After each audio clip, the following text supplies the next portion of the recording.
Avant donc de continuer notre étude sur les obstacles à la croissance, je remercie notre frère Yann d'avoir fait un coup donc sur quelques diapos pour nous rappeler de notre identité, également aussi de l'objectif de la devise. Donc ça sera l'occasion de revenir constamment. Et vous l'avez là déjà dit, ça a été donc dans les fameux flowers qu'on dit très bien, le temps passe et les habitudes changent, qui d'ailleurs revenir, mais là en tout cas c'est affiché pour vous rappeler en tant qu'Église ce que nous sommes, ce que nous croyons et ce que nous faisons. Notre objectif ne change pas, ne changera jamais, parce que cet objectif, bien sûr, découle de ce que la Bible nous dit, que notre objectif principal en tant qu'Église locale est de conduire les gens, non pas bien sûr vers nous ni dans notre Église, mais à Jésus-Christ. C'est très important de se rappeler que si les gens sont attachés à une assemblée, si les gens font partie d'une assemblée, si les gens idolâtrent un ministère ou un ministre de Dieu, c'est grave, mais c'est pas ce qu'il faut faire. Parce que le ministre reste un homme, les responsables restent des êtres humains. Mais si réellement les responsables et bien sûr les laïcs, les chrétiens, conduisent les âmes vers Jésus et qui sont à Jésus-Christ, alors que soit ce qui peut se passer dans une église seront toujours attachés au Seigneur. Et c'est pour ça que dans cet objectif que j'ai donc écrit il y a quelques années, je insiste sur ce premier point parce qu'il ne s'agit pas d'avoir plusieurs membres, même si on souhaite que bien sûr notre église soit pleine à craquer, etc. et qu'il y ait une quantité de gens, mais l'objectif c'est que vraiment c'est d'amener les gens à Jésus-Christ. Nous ne sommes pas les propriétaires des gens, les gens ne nous appartiennent pas, nous sommes au service du Seigneur pour les amener vers eux. Et tout le travail que nous faisons ici, tout le travail que donc je continue à faire avec mon épouse, c'est vraiment dans l'enseignement que l'on donne, c'est de toujours aller dans le sens que les hommes et les femmes de cette Église s'accrochent au Seigneur, qu'ils connaissent les Écritures et qu'ils soient attachés à lui vraiment. Et ça, c'est très important parce que ce n'est pas moi qui va vous sauver. On revient tout un peu derrière. Et donc, c'est pour ça que ça, c'est vraiment important de comprendre ce premier point. Le deuxième point, il est le centre de notre vision. Et vous savez bien que c'est une réalité du début jusqu'à la fin. Le Christ est toujours au cœur de l'Évangile. La Bible, c'est l'histoire de Dieu, c'est l'histoire de Jésus-Christ, c'est l'histoire bien sûr aussi du Saint-Esprit, mais du début jusqu'à la fin, on ne parle que de lui. Je ne sais pas si l'occasion nous sera donnée de voir dans toutes les Écritures ce que la Bible dit, en commençant de la Genèse donc jusqu'à l'Apocalypse. J'aimerais pouvoir vous montrer dans chaque livre Jésus-Christ parce qu'il y est. En tout cas, il y a une vérité continue, il y a une ligne continue partout, c'est lui du début jusqu'à la fin. Dans chaque livre même, il y a toujours un élément le concernant, même si c'est un mot, même si c'est une phrase, mais tout, en tout cas, est dirigé vers lui. C'est comme l'entonnoir, vous voyez, donc ça va toujours vers, in fine, vers cette ce petit trou qui permet donc de faire couler l'eau. Et du début, donc, on parle de ce qu'on appelle la révélation progressive, c'est-à-dire que du début, tout commence et tout va dans le sens, en tout cas, de se centrer sur le Christ.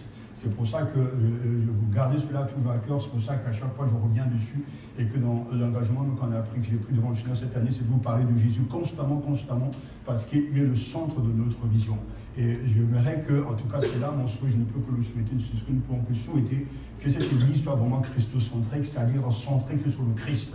Que les gens de cette Église, les membres de cette Église parlent de lui au quotidien, qu'ils l'aiment, qu'ils soient amoureux de Jésus et qu'ils l'apprécient à sa juste valeur. Alors, le Christ est incomparable, on verra bien qu'il restera incomparable, insaisissable de foi, mystérieux, mais il reste accessible. Et cela n'est possible que lorsque le Saint-Esprit révèle le Christ dans le cœur. Et tant qu'il n'y a pas cette révélation, on ne peut pas le connaître. Donc, c'est vraiment, il est le centre de notre vision. Et si dans chaque groupe, chaque département, chaque chrétien, chaque pasteur, chaque laïc, il y a cette centralité du Christ, alors l'Église va prospérer, va porter beaucoup de fruits, parce que c'est lui, en fait, le cœur de la Bible, c'est le Christ. Il est l'objet de notre témoignage. C'est aussi un article important pour nous parce que témoigner, c'est parler de Jésus. Mais il ne s'agit pas de raconter sa vie, il ne s'agit pas de parler du millénaire, il ne s'agit pas de parler du temps de la fin, il ne s'agit pas de parler de Satan, mais Jésus va être proclamé. Le mot kérizo, donc grec, c'est une proclamation d'un événement. Donc le témoignage, c'est proclamer que Jésus-Christ est Seigneur. Et partout, vous trouverez un chrétien qui parle que de Jésus. Même mal, il prêche en fait. Parce que c'est lui qui est l'objet de notre témoignage.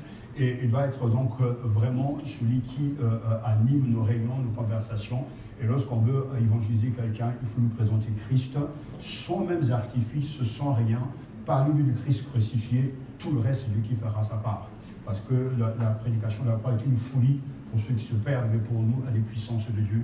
Parce que Christ crucifié, c'est le cœur même de la prédication, donc du témoignage. Donc voilà notre objectif. Ensuite, pour vous rappeler, parce que ce sont des choses que vous êtes censés connaître par cœur, notre devise, donc le perfectionnement de saints, donc des chrétiens, on peut même ajouter des laïcs, en vue de l'œuvre du ministère ou pour le travail dans le ministère, et de l'édification du corps de Christ. Quand j'ai écrit ces paroles, en fait, je ne les ai pas inventées puisqu'elles viennent tout droit des Écritures. Qu'est-ce que Dieu est en train de faire selon Éphésiens chapitre 4, en donnant des ministères, les 5 ministères, en donnant des dons à l'Église. Le but, c'est vraiment de construire l'Église. Tout ce qui se passe sur cette terre, tout ce qui s'est passé avec les apôtres, les saints, les prophètes, tout ce qui s'est passé a pour seul objectif la construction de l'Église. Dans l'Ancien Testament, le mot Église n'a jamais été utilisé, mais les marques, les fondements de l'Église étaient déjà là. Quand on parle du royaume, quand on parle justement des rois, tout cela pour but de montrer que le message que Jésus-Christ va venir apporter, le royaume des cieux est arrivé, nous prépare à la construction de l'Église, de la venue du règne de Dieu sur cette terre, et déjà même en filigrane, déjà avec Saül, et puis bien sûr le roi modèle qui est David, déjà là, il se préparait donc, sinon l'Église avait déjà, en tout cas, il y avait déjà des jalons de l'Église qui se préparaient, et à la fin, on sait très bien qu'à la fin de l'histoire des hommes, l'Église sera dans la gloire, dans la cité éternelle, donc le paradis, le lieu qui sera donc qui est préparé pour les chrétiens. Mais chaque l'église locale est un moment T dans la vie de chaque croyant. Donc, quand on fait partie d'une église locale, le but c'est de venir à l'église locale, dans cette église locale, de fréquenter cette église pour être édifié, pour être enseigné, pour apprendre à adorer Dieu, pour apprendre à prier, apprendre beaucoup de choses sur Dieu, et aussi apprendre à servir les autres. Donc la communauté n'est pas là simplement pour nous-mêmes, pour nous faire du bien. La communauté, elle est là, les chrétiens se rassemblent dans le but de s'édifier les uns et les autres. Même si tu es découragé, c'est justement lorsque tu es découragé, c'est là qu'il faut venir dans l'assemblée, parce qu'il y a des frères et sœurs qui ne sont pas découragés, et lorsqu'ils vont louer Dieu, lorsqu'ils vont adorer Dieu, lorsqu'ils vont prier, la grâce qui se va venir sur toi. Et très tôt, mes parents m'avaient déjà appris ça très tôt, mais ma mère, pratiquement mon père, je n'ai pas de mon père très tôt, mais jusqu'à présent, ma mère n'a jamais manqué les réunions, elle a toujours été fidèle toutes ces années que mes grands-parents servaient le Seigneur, c'était la fidélité aux réunions, et je garde toujours en mémoire cette fidélité sans faille. Quand le jeudi arrivait, la cloche à l'église, parce qu'on n'était pas loin de la paroisse, la cloche à l'église, on l'entendait, les gens se levaient tous pour aller à la maison du Seigneur. Dimanche, n'en parlons pas. Et quand on était membre d'une chorale, pratiquement, je me souviens peut-être qu'avec le lundi, le mardi, je n'avais pas des réunions. Les autres jours, c'était chargé parce qu'il y avait la répétition de la chorale, les réunions de prière, les études bibliques, etc. Donc le chrétien était à l'église. Mais c'est vrai que ce temps, c'est un temps de réveil particulier et ce zèle, mais quoi qu'il en soit, ce qui est important, c'est de se rappeler que l'église locale est là pour tous les chrétiens, mais je ne viens pas à l'église seulement pour le Seigneur, ça ne veut rien dire. Je viens à l'église pour le Seigneur, je viens à l'église pour mon pasteur, pour sa femme, pour mes frères et sœurs, on vient à l'église pour tout le monde. Donc il y a un espace d'égoïsme. C'est pour ça que les gens n'arrivent pas du tout à comprendre l'importance de l'Église parce qu'ils n'ont pas compris comment l'Église fonctionne. Alors c'est devenu pour certaines une habitude, c'est devenu pour certains un club, mais dans certains milieux carrément c'est un rassemblement des Congolais, un rassemblement peut-être des Français, un rassemblement des Américains, mais ce n'est pas un rassemblement des ethnies ou de la couleur de la peau. On vient à l'Église pour apprendre à vivre comme un chrétien. Donc quand on vient, on apporte quelque chose, on apporte la prière, on apporte son cœur pur, on apporte des paroles de louange, on apporte en fait les offrandes que Dieu nous a préparées, on vient donc à la maison de Dieu. C'est pour ça que le fait de rater les réunions, c'est déjà un péché devant Dieu.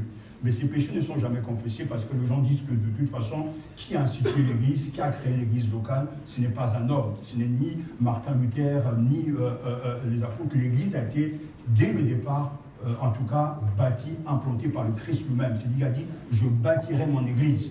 Et si le Seigneur avait voulu dire au départ que l'Église reste une Église universelle, c'est-à-dire invisible, inconnu de personne, alors dans ce cas, il dira chacun reste chez soi et chacun prie dans sa maison. Mais dès le début, quand le Saint-Esprit est venu, Jésus a dit à ses disciples, restez jusqu'à ce que vous soyez revêtus du Saint-Esprit. Ils étaient tous les 120 rassemblés dans la chambre haute, et quand le Saint-Esprit est venu, alors les 120 interrompus du Saint-Esprit, et là, ils ont continué donc à manifester et à rendre visible. L'Église invisible est devenue visible. Et cette Église qui était invisible, donc universelle, connue de Dieu seul, est devenue donc visible. C'est pour ça qu'on dit l'Église qui était à Jérusalem, l'Église qui était à Rome, l'Église qui est à Corinthe, l'Église qui est à Corbeil, l'Église qui est à Évry, l'Église qui est à Brazzaville. C'est en fait devenu quelque chose de visible. Et c'est pour ça qu'il n'y a pas d'invisibilité dans la foi chrétienne. Et quand on ne vient pas à l'Église, on pêche contre celui qui a lui-même bâti l'Église et qui est en train de bâtir l'Église. Ne pas venir à l'Église aux réunions, c'est bien pécher devant Dieu. Mais le problème, c'est qu'on peut toujours le confesser, Seigneur, pardonne-moi parce que j'ai péché. Mais tant qu'on le dit, parce qu'on s'est rassuré dans le fait qu'on se dit tout simplement, Dieu va nous pardonner ce péché et on recommence. Mais ça ne sert à rien, je crois qu'on a mal compris Jean 1,8, qu'on ne pas de confesser ses péchés parce qu'il ne faut pas recommencer dans le mal. Sinon, ça ne sert à rien. Dans ce cas, allons tous nous vautrer dans le péché, nous soyons tous infidèles, ayant tous mille situations bizarres, et puisque la grâce de Dieu est hélas, ce que justement Bonnefer, qui a été donc dans les camps de concentration il y a quelques années, disait la grâce abondante, la grâce gratuite, où on se dit, voilà, ça ne nous coûte rien, puisque Jésus-Christ a porté nos péchés, alors péchons. En fait, celui qui est dans Romains 5, qui confesse ses péchés, n'est pas libéré, puisqu'il y a Romains 6 et Romains 7. Et il n'est pas possible que Jésus laisse un chrétien dans un état inachevé. Quand il libère totalement. Sinon, ce n'est pas du tout l'évangile. Et c'est pour ça qu'il est important de comprendre que l'Église, au cas de ce sens-là, et quand on vient, chacun a son don pour aider l'autre. Mon don est clair, mon ministère est clair, mes dons sont clairs. Chacun de vous doit être clair par rapport à ses dons. Et ça montre aussi un point, je l'insiste sur ce point, l'autre aspect pour vous rappeler que lorsqu'on est conscient de la responsabilité que Dieu nous donne, parce que le fait de recevoir un don, ça nous donne une responsabilité vis-à-vis de Dieu, vis-à-vis des gens. Nous sommes responsables dans la gestion de ce don. Si Dieu te donne le don de t'occuper des enfants à l'école du dimanche, cette responsabilité, tu dois l'assumer de A à Z. Et ça ne veut pas dire que du jour au lendemain, quand tu as un caprice ou parce que ta situation professionnelle va changer ou bien parce que, je ne sais pas, ta famille a déménagé, tu décides ce jour-là, bon, bah, puisque c'est comme ça, moi aussi, je suis. Ce n'est pas comme ça qu'un chrétien fonctionne et réfléchit. Le chrétien fait la volonté d'abord de Dieu. Le reste, c'est secondaire. Parce que lorsqu'on prend la responsabilité de servir les enfants, ça ne veut pas dire du jour au lendemain, on s'en va et on laisse tout en vrac. Parce qu'en fait, ça prouve très bien qu'on n'a pas compris cette responsabilité. Quand on est responsable et qu'on est appelé par Dieu à faire ce travail, on le fait du début jusqu'à la fin. Et on meurt dedans.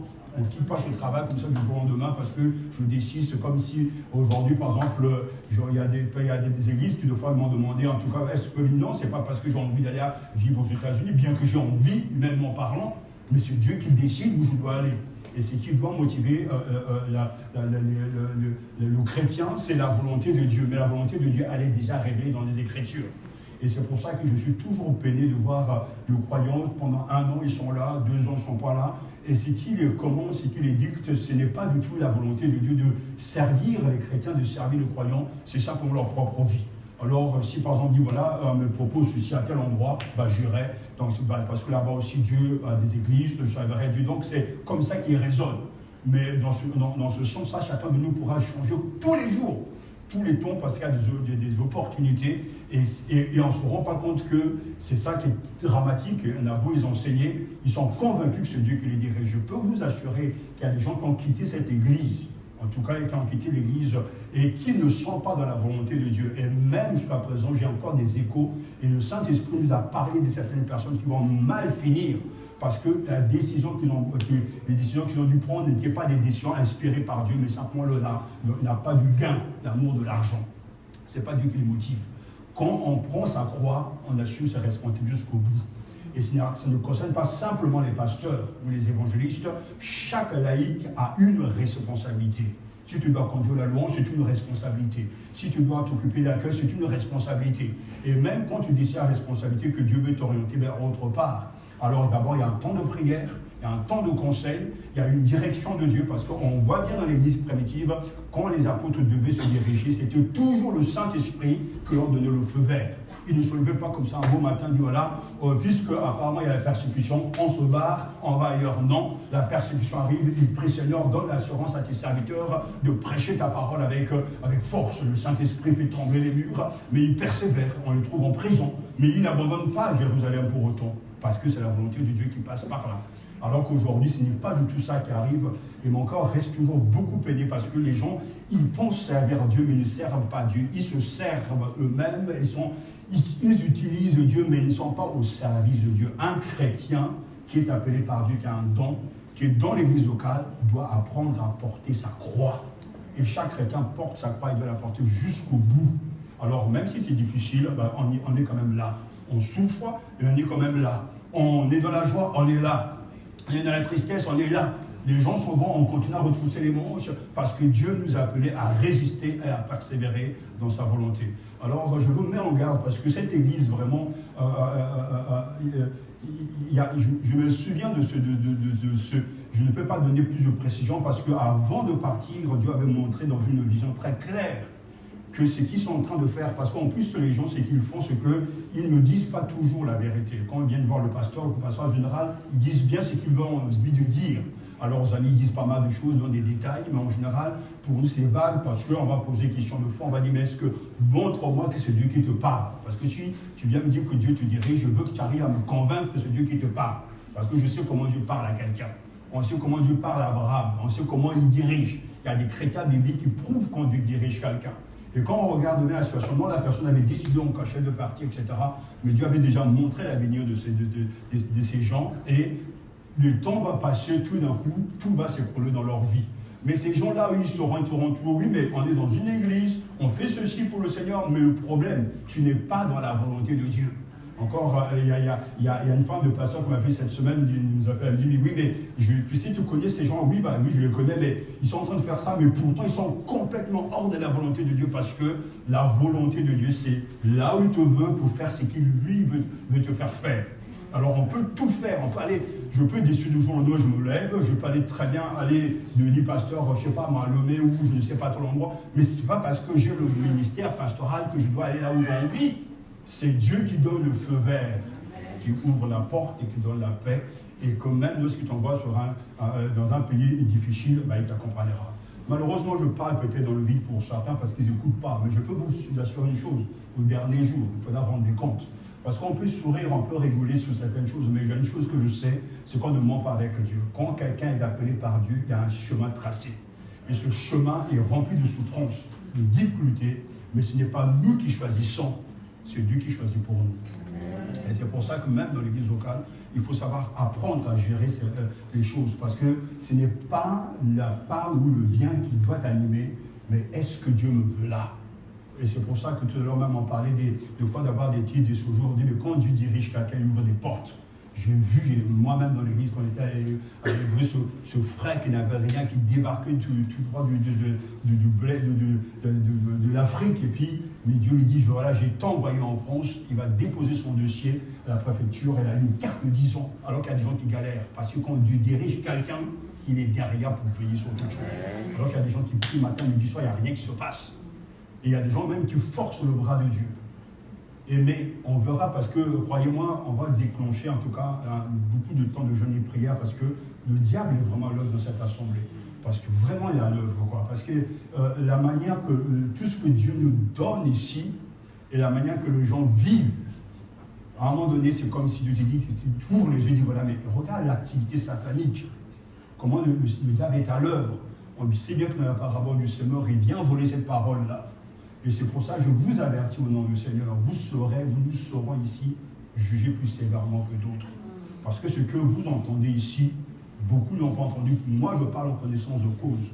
J'ai connu mon pasteur, j'étais dans une bonne église, il n'avait pas les mêmes capacités, il n'avait pas les mêmes enseignements, il faisait tous ses efforts selon ses moyens, mais il ne donnait pas autant. Et pourtant, je bénis Dieu pour mon pasteur. Nous, on donne beaucoup pour vous montrer le chemin. On revient sur des choses essentielles, mais les gens souvent ne sont pas là, ils sont absents, une fois sur deux, etc. Mais tout ce que vous êtes en train de faire, Dieu le voit et c'est noté dans vos livres. Et le dernier jour, quand on se tiendra devant le tribunal, je serai là aussi, face à vous. Que ce jour ne soit pas pour vous un jour de malheur, mais un jour de grâce. J'insiste sur ce point parce que l'Esprit de Dieu me pousse à vous le dire. Concernant notre identité, c'est clair, à l'Église évangélique maternelle d'Ancocoré, donc nous affirmons que la Bible est inspirée de Dieu et qu'elle donne les réponses aux questions fondamentales de l'existence en offrant une vie nouvelle en Jésus-Christ. Nous affirmons que nous sommes fiers de l'Évangile. C'est la puissance de Dieu par laquelle il sauve tous ceux qui croient, les Juifs d'abord et aussi les non-Juifs, donc nous. En effet, cet Évangile nous révèle en quoi consiste la justice que Dieu accorde. Elle est reçue par la foi, et rien que par la foi, comme il est dit dans l'Écriture, le juste vivra par la foi. Je reviendrai sur ce verset parce qu'on peut aussi bien traduire cette première partie. Je suis fier de l'Évangile ou j'ai pas honte de l'Évangile. Mais en tout cas, c'est pas. Il y a des nuances ici, en tout cas, un peu de théologie, on en parlera un autre jour. Mais voilà ce que nous affirmons ici. L'Évangile est une puissance pour le salut de quiconque croit. Et je crois que c'est après cette identité, donc, vous avez là donc un aspect, grosso modo, de ce que nous affirmons. Et nous voulons donc revenir à ces obstacles, toutes ces choses qui nous empêchent, en tout cas, de progresser spirituellement et de comprendre que derrière, la main de l'Éternel n'est pas trop courte pour sauver, ni son oreille trop dure pour entendre. Mais nous savons que le problème de fond que rencontrent les croyants, l'Église, c'est la tolérance à l'égard du péché. Le péché sous toutes ses formes. Et nous avons vu ensemble justement les obstacles à la croissance. Et avec donc les 7 péchés capitaux, nous avons vu que l'orgueil est la base vraiment de la racine de tous les autres péchés. Et l'orgueil, c'est le refus de se soumettre à Dieu. L'orgueil, c'est l'entêtement à faire ce que l'on veut. L'orgueil, c'est rejeter l'autorité de la parole de Dieu. Un orgueilleux n'a rien à faire de la volonté de Dieu. Il s'auto-proclame lui-même Dieu au même niveau parce qu'il décide de suivre ses impulsions. Et ce problème a commencé donc dans le jardin d'Éden lorsque Adam et Ève ont décidé de ne pas se soumettre au Seigneur et à ne pas écouter sa parole. Ils se sont donc autoproclamés Dieu eux-mêmes, et nous savons que c'est aussi là le péché donc originel qui a poussé donc le Seigneur à faire tomber du haut du ciel donc Satan, le prince des ténèbres, parce qu'il n'a pas été trouvé juste aux yeux de Dieu et que l'orgueil l'a complètement emporté. Et avant de voir donc un deuxième péché, on va voir une autre nuance par rapport à l'orgueil, et justement dans ces obstacles, comme on l'a vu dans cette liste, cette liste se compose donc de 7 vertus, les 4 vertus cardinales justement que sont la prudence, la justice, la tempérance et le courage, et aussi bien sûr les 3 vertus donc théologiales, donc la foi, l'espérance et l'amour. On a vu ça ensemble.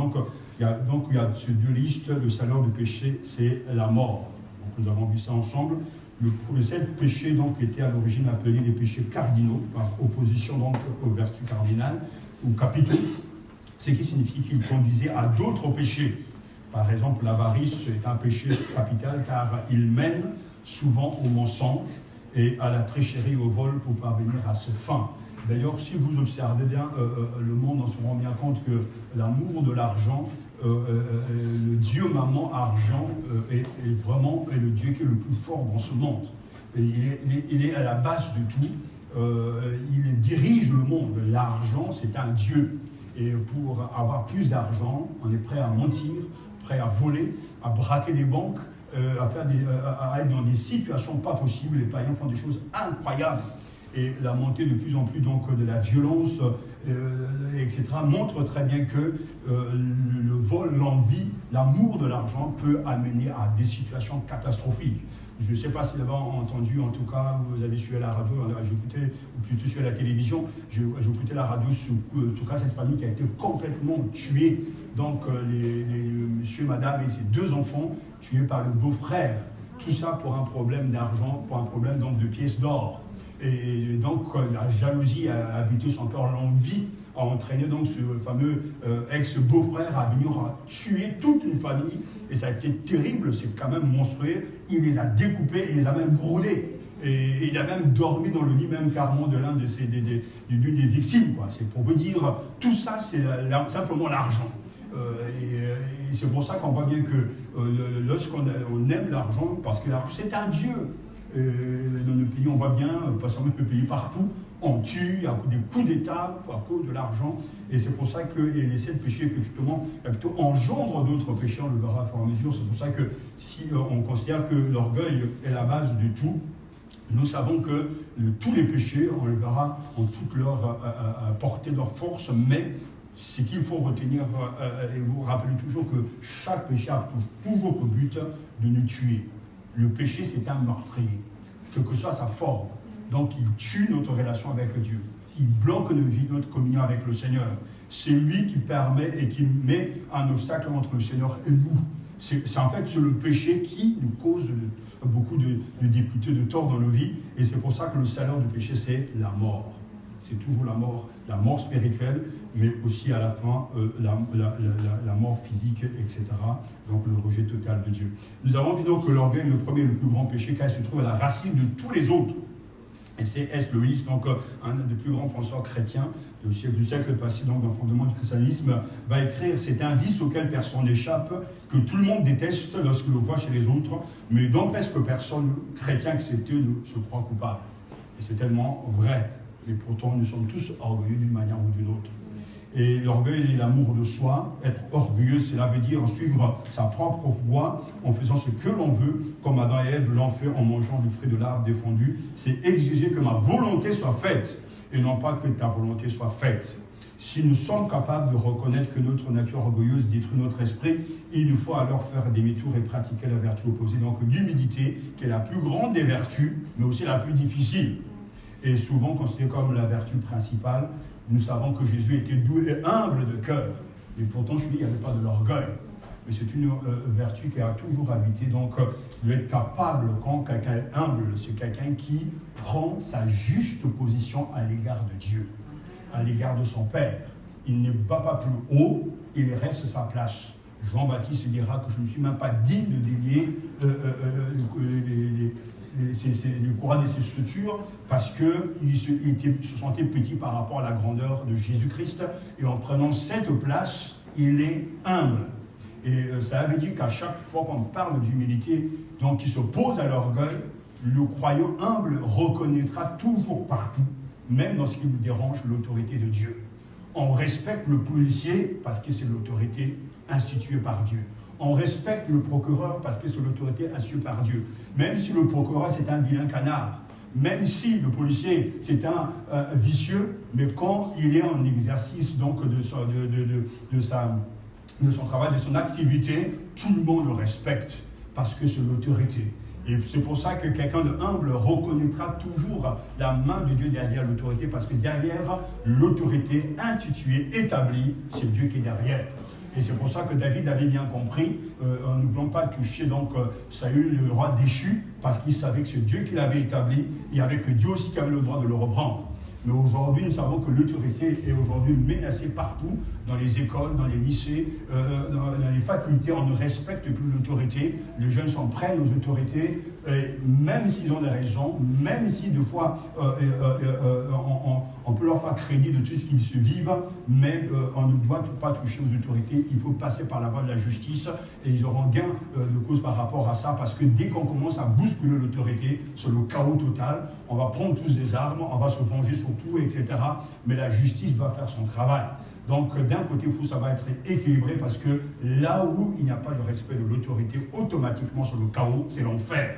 Et chacun fait ce qu'il veut, donc le monde va s'arrêter. C'est pour ça que Dieu a institué l'autorité, et dès le début, que ce soit dans l'église, on doit respecter l'autorité, et que chacun va rester à sa place. Et être humble, c'est savoir reconnaître sa place, reconnaître sa position vis-à-vis de Dieu, vis-à-vis des autorités établies, et c'est ça la vraie humilité. Et c'est pour ça que c'est une vertu pratiquement impossible à avoir pour certains, parce qu'ils sont tellement bourrés d'orgueil. Parce que certains vont dire, voilà, C'est souvent, il y a des églises qui aujourd'hui même souffrent parce qu'on va trouver des laïcs qui sont plus diplômés que leurs dirigeants. Moi, j'ai 2 masters, moi, j'ai 2 doctorats, toi, tu n'as quoi, etc. Donc, ils vont penser qu'au nom du fait qu'ils soient surdiplômés, ils peuvent tout faire, alors que le problème de l'Église, ce n'est pas la démocratie selon l'homme, mais c'est l'autorité établie par Dieu qui dirige l'Église. Et c'est pour ça que chacun doit se remettre en question. Mais je parle là des choses que vous êtes censés savoir et pratiquer, mais malheureusement, il faut y revenir parce que c'est important. Donc, l'orgueil est un problème, et comment acquérir justement l'humilité. On va y revenir, mais j'attire votre attention parce que pour rajouter par exemple un autre aspect donc, de l'orgueil, j'aimerais que nous puissions voir justement jusqu'où l'orgueil peut amener, entraîner, et quelles sont les conséquences d'un passage qui est très intéressant, c'est 1 Timothée, chapitre 3, versets 6 à 7. 1 Timothée, chapitre 3, versets 6 à 7.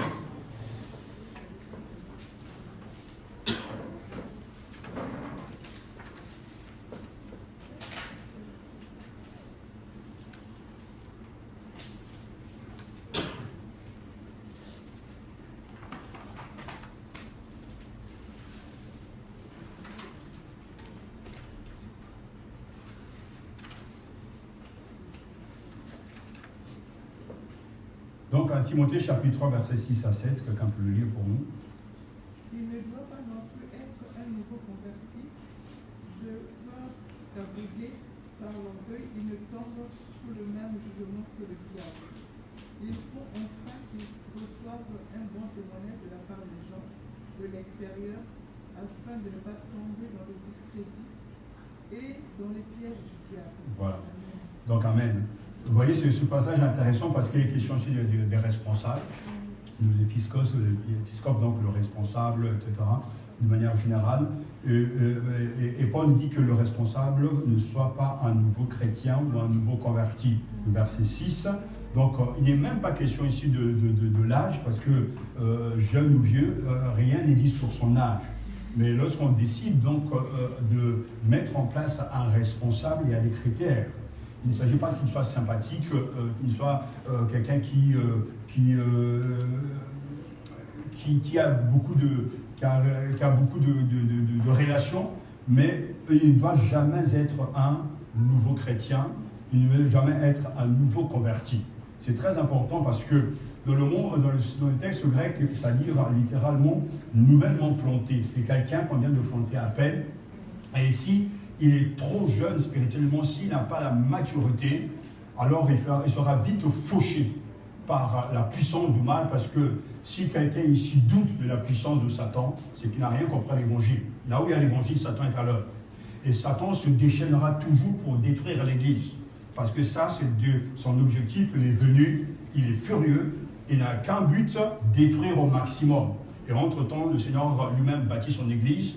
Ce sont des hommes qui sont bien sûr à la tête et qui dirigent toute son Église, mais c'est pour ça que dès le départ, il y a des critères pour les juger, mais aussi les établir, de vérifier qu'il ne soit pas un nouveau converti, qu'il ne soit pas un nouveau chrétien. Ça montre très bien, très clairement qu'il faudra voir chez le responsable des qualités spirituelles. Des choses spirituelles, quand on parle d'un chrétien, notamment avec les prédications qu'on a données, un chrétien, c'est quelqu'un qui est appelé par Dieu. Un chrétien, c'est quelqu'un qui est né de Dieu. Un chrétien, c'est quelqu'un qui est habité par le Saint-Esprit. Un chrétien, c'est quelqu'un qui vit pour la gloire de Jésus-Christ.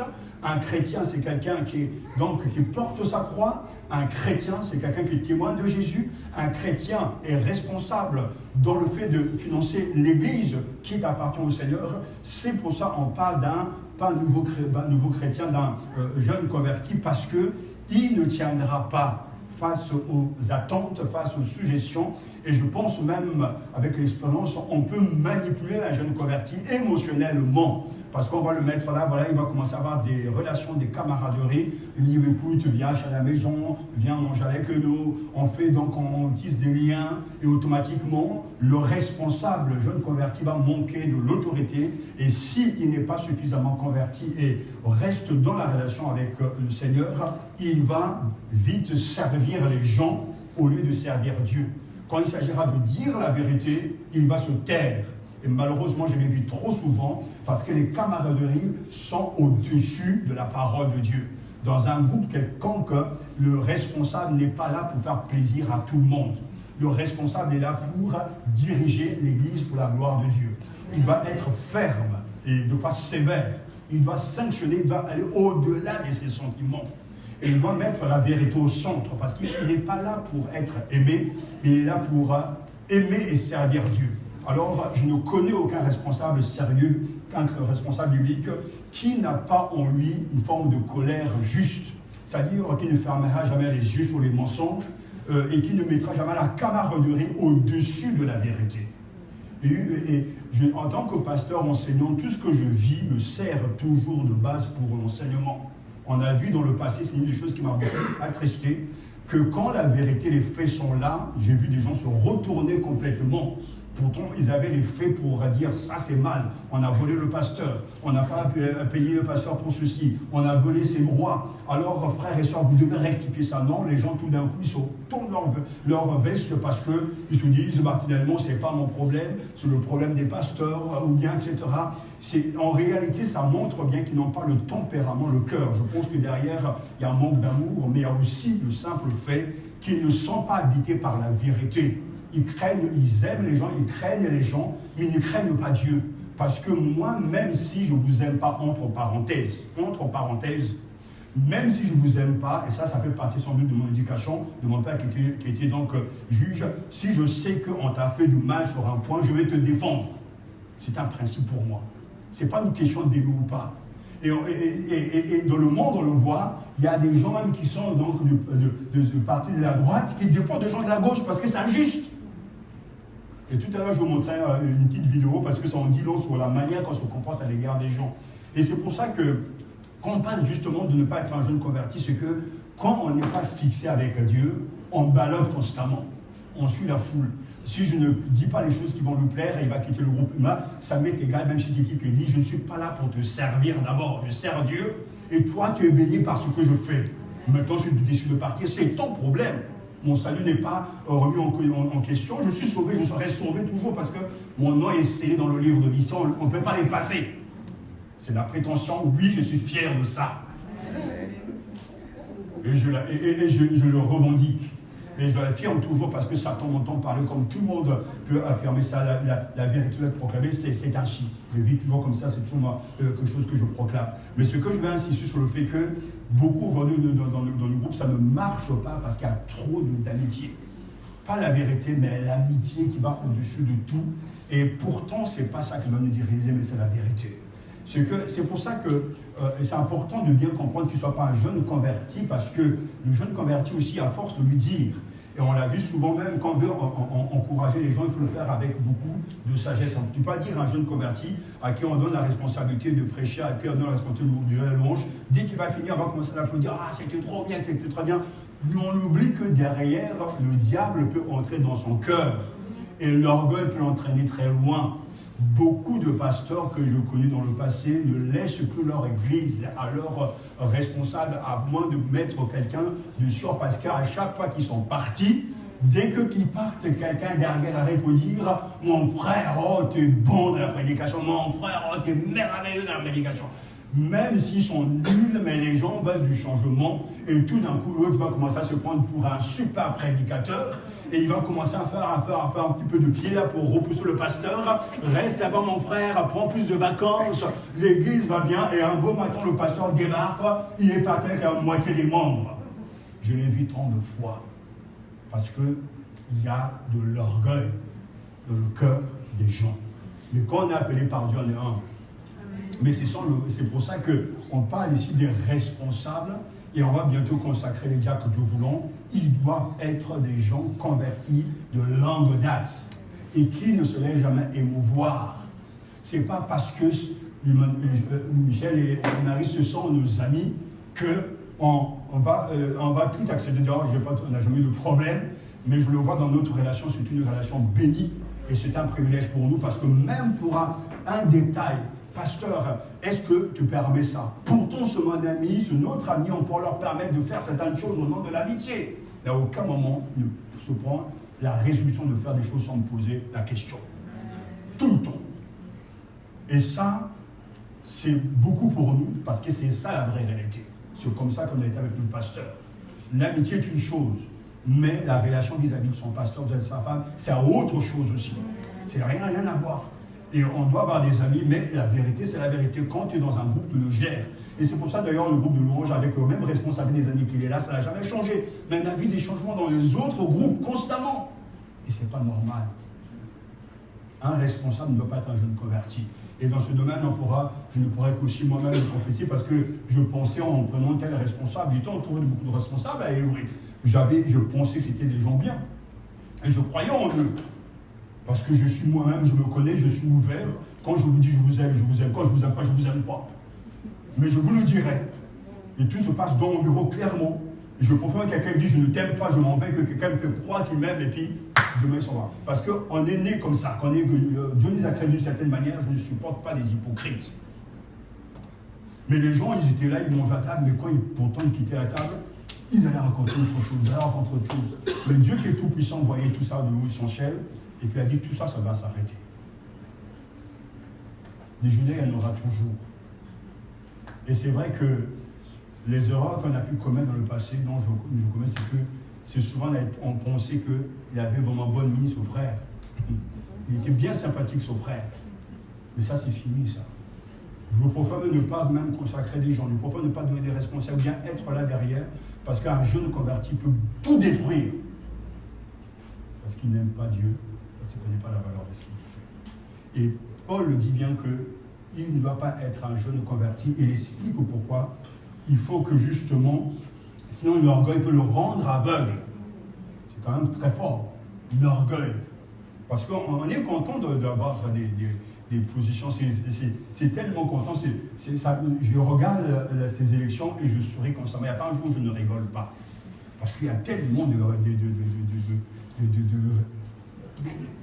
des calculs, un tel qui change, mais celui que moi, pour qui je devais voter, n'a pas pu être là, mais en tout cas, je dis, mais ça me fait rire. Quoi. Ça me fait, je regarde, mais non, il faut sauver la France contre le Front National en bas, je donne ma voix à...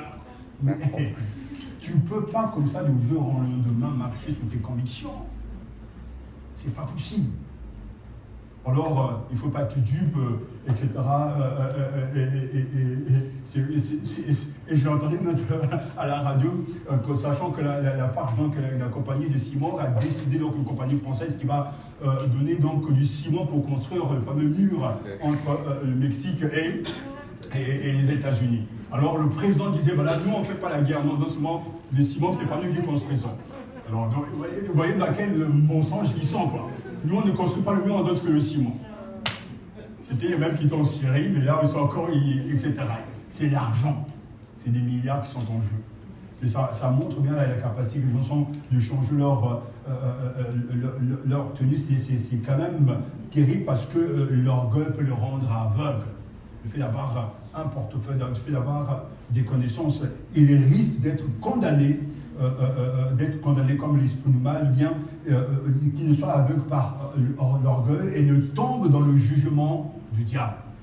Et c'est très fort ce que Paul nous dit ici, parce que quand il parle justement de l'orgueil, il parle, le mot grec veut dire fumer, vapeur. C'est-à-dire c'est comme si se gonflait pas, ça fume. Le fait de dire, voilà, tu sais, bon, je connais bien monsieur le Président, je suis très proche du Premier ministre, alors on se gonfle, ça fume, quoi, etc. Donc on se prend important. Et des fois, ça arrive souvent, ça me fait sourire, parce que des fois, quand même, un policier arrête, quelqu'un dit, mais vous savez qui je suis, moi? Mais oui, tu viens de tricher, c'est tout, tu viens de brûler le feu, que soit ton grade, on t'arrête. En tout cas, en France, ça se passe comme ça, même on arrive à arrêter des ministres, alors que le même des contraventions, vous voyez, même quand ils font des excès de vitesse, on arrive à les flasher. Alors que souvent, dans certains pays, quand tu arrives, tu dis, voilà, tu sais qui je suis? Mon oncle, il est général. Donc là, déjà, tu commences à trembler, dire, ah, si le général débarque que moi avec la moitié de l'armée, ça devient grave. Donc ça, c'est pas la démocratie, ça. Bref, c'est le fait de ne pas être rempli d'orgueil au point de tomber sous le jugement, tomber dans le jugement du diable. vous voyez bien que les conséquences de l'orgueil, c'est de tomber dans le jugement, dans les pièges du diable. Ça a été le cas du diable lui-même, orgueilleux, Dieu l'a jugé, il a été précipité du ciel sur la terre. Et c'est pourtant tout découle du fait d'une vraie conversion. Un responsable ne doit pas être un nouveau chrétien, sinon l'orgueil peut le rendre aveugle. Et il risque d'être condamné comme l'esprit du mal.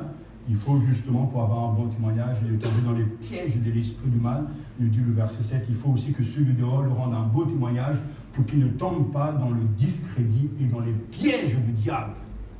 Donc il y a bien des pièges et malheureusement, nos routes sont vraiment semées de tant d'obstacles et que seule la grâce de Dieu peut nous aider à les éviter pour aller au ciel, mais que Dieu nous préserve de l'orgueil. Je sais, je n'ai pas besoin de conseils, je n'ai pas besoin de rien. Si je peux me permettre, justement dans ces études où je entre un peu dans l'intimité de tous les frères qu'on a eu dans l'église, en tout cas, on garde, en tout cas, plus et moins, un très bon témoignage du frère Brice.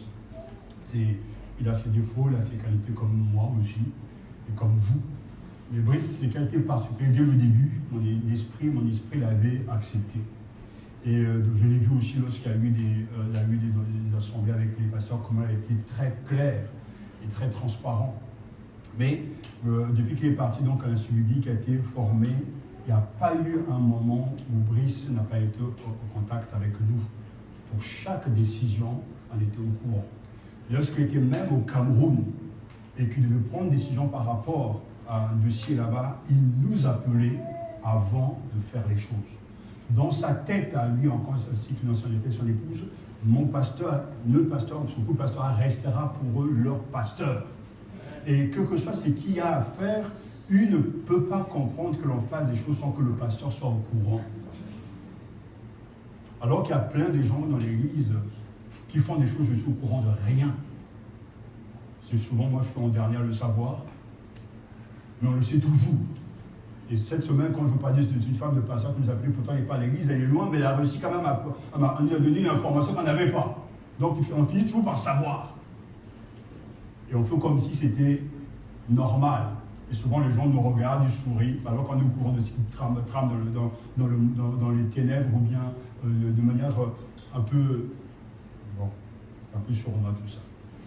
Mais je bénis Dieu parce que dans cet accompagnement, on voit justement c'est la bonne relation, c'est la bonne attitude, parce qu'on a du mal à comprendre qu'on est dans une église où chacun fait ce qu'il veut, où chacun pense savoir ce qu'il fait, être au-dessus de l'autorité, savoir mieux faire les choses, ça n'existe pas. C'est pas vrai, je ne crois pas du tout.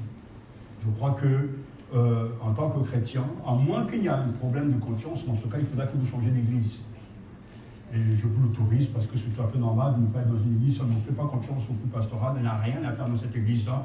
Moi, je n'ai jamais grandi, Dieu me voit. Je viens dans l'église, je ne fais pas confiance à mon pasteur ou sa femme, je ne viendrai pas dans cette église.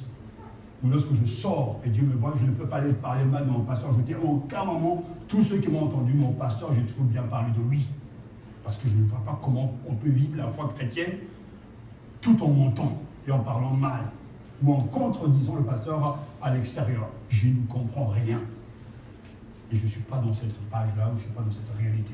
Je ne me suis pas entendu avec les pasteurs d'évidence. Je leur ai dit dans le bureau, c'était privé. C'est eux qui ont rendu les choses publiques parce qu'ils sont mal comportés. Mais pourtant, toi, as été préservé dans le secret parce qu'on veut éviter que tout cela salisse l'Église.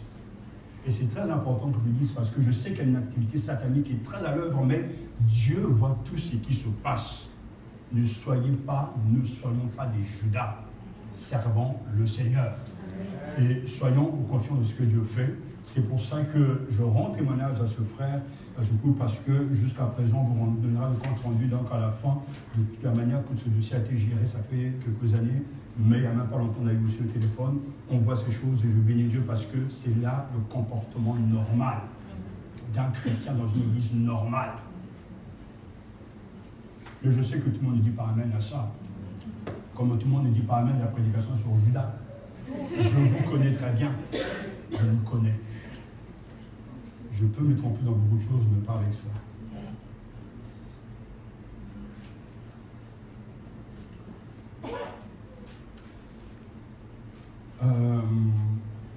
deuxième péché, donc, par rapport à cette liste, après on verra dans cette petite vidéo, c'est l'envie. Comment acquérir justement l'humilité? La Bible dit très clairement, par un examen intérieur, justement par rapport à l'heure, par un examen intérieur honnête et sérieux, lorsque nous avons reconnu le danger des excès de l'orgueil et le besoin vital d'humilité et de Dieu dans notre vie, l'œuvre de l'Esprit peut commencer en nous. C'est toujours le fait, je reconnais que j'ai péché contre toi, j'ai fait ce qui est mal à tes yeux. Mais pour reconnaître un péché, je crois que c'est une grâce. Parce qu'on est dans le registre de toujours se justifier vis-à-vis de Dieu. On a des bonnes raisons de le faire. On a des bonnes raisons de ne pas venir à l'église, on a des bonnes raisons de cacher les choses, on a des bonnes raisons de faire ceci, on a des bonnes raisons de faire un prêt, on a des bonnes raisons d'acheter tel vêtement. Toujours on a des bonnes raisons. Mais en réalité, tant qu'on n'a pas eu la grâce d'avoir un Nathan, un prophète Nathan pour dire tu es cet homme-là, et là encore on peut discuter tant que l'Esprit ne dirige pas toute chose, on ne reconnaîtra jamais ses torts.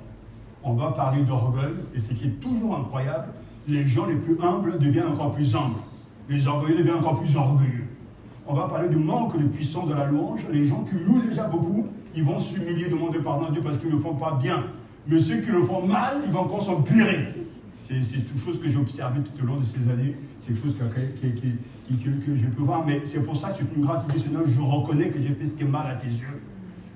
Il nous faut donc, aujourd'hui, on n'a pas besoin d'un Nathan, puisqu'on a la Bible prêchée, tout le monde doit l'écouter, tout le monde doit lire, et tout le monde doit se dire, Seigneur, je suis cet homme-là. Et reconnaître cet état, c'est le début, donc, du commencement d'un changement. Et c'est là où on peut avancer avec Dieu, parce que le danger, justement, des excès de l'orgueil et le besoin vital d'humilité et de Dieu dans notre vie, c'est l'œuvre de l'Esprit qui peut commencer en nous. Et frères et sœurs, rendez grâce à Dieu si vous pouvez dire oui, je suis cet homme-là. Et c'est pour ça qu'avant chaque message, après chaque prédication, et toujours, je considère que c'est important de se retenir devant Dieu pour dire Seigneur, si je n'ai pas été à la hauteur, pardonne-moi. Et donne-moi de mieux faire, parce que je crois que l'humilité doit nous habiter constamment. Qui est suffisant pour ces choses, de dire à Paul? Personne.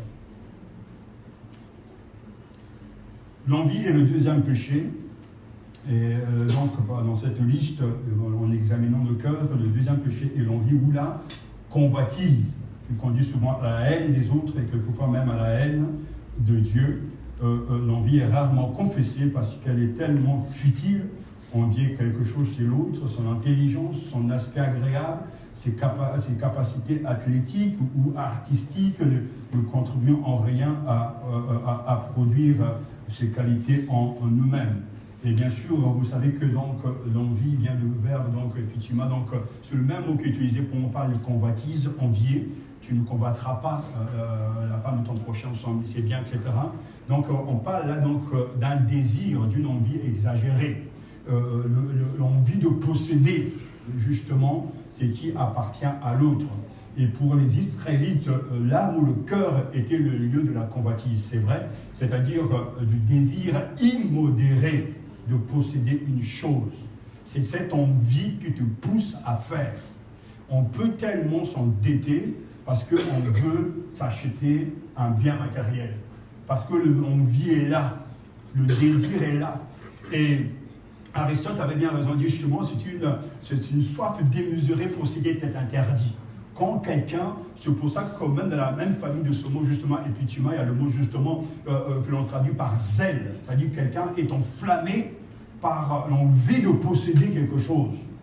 L'envie fait qu'on veut la beauté de l'autre, on veut sa couleur, on veut sa femme, on veut son mari, on veut sa voiture, on veut cette femme, on veut cette jeune fille, on veut ce bien, on veut cette voiture, on veut ce vélo. C'est-à-dire cette envie de vouloir.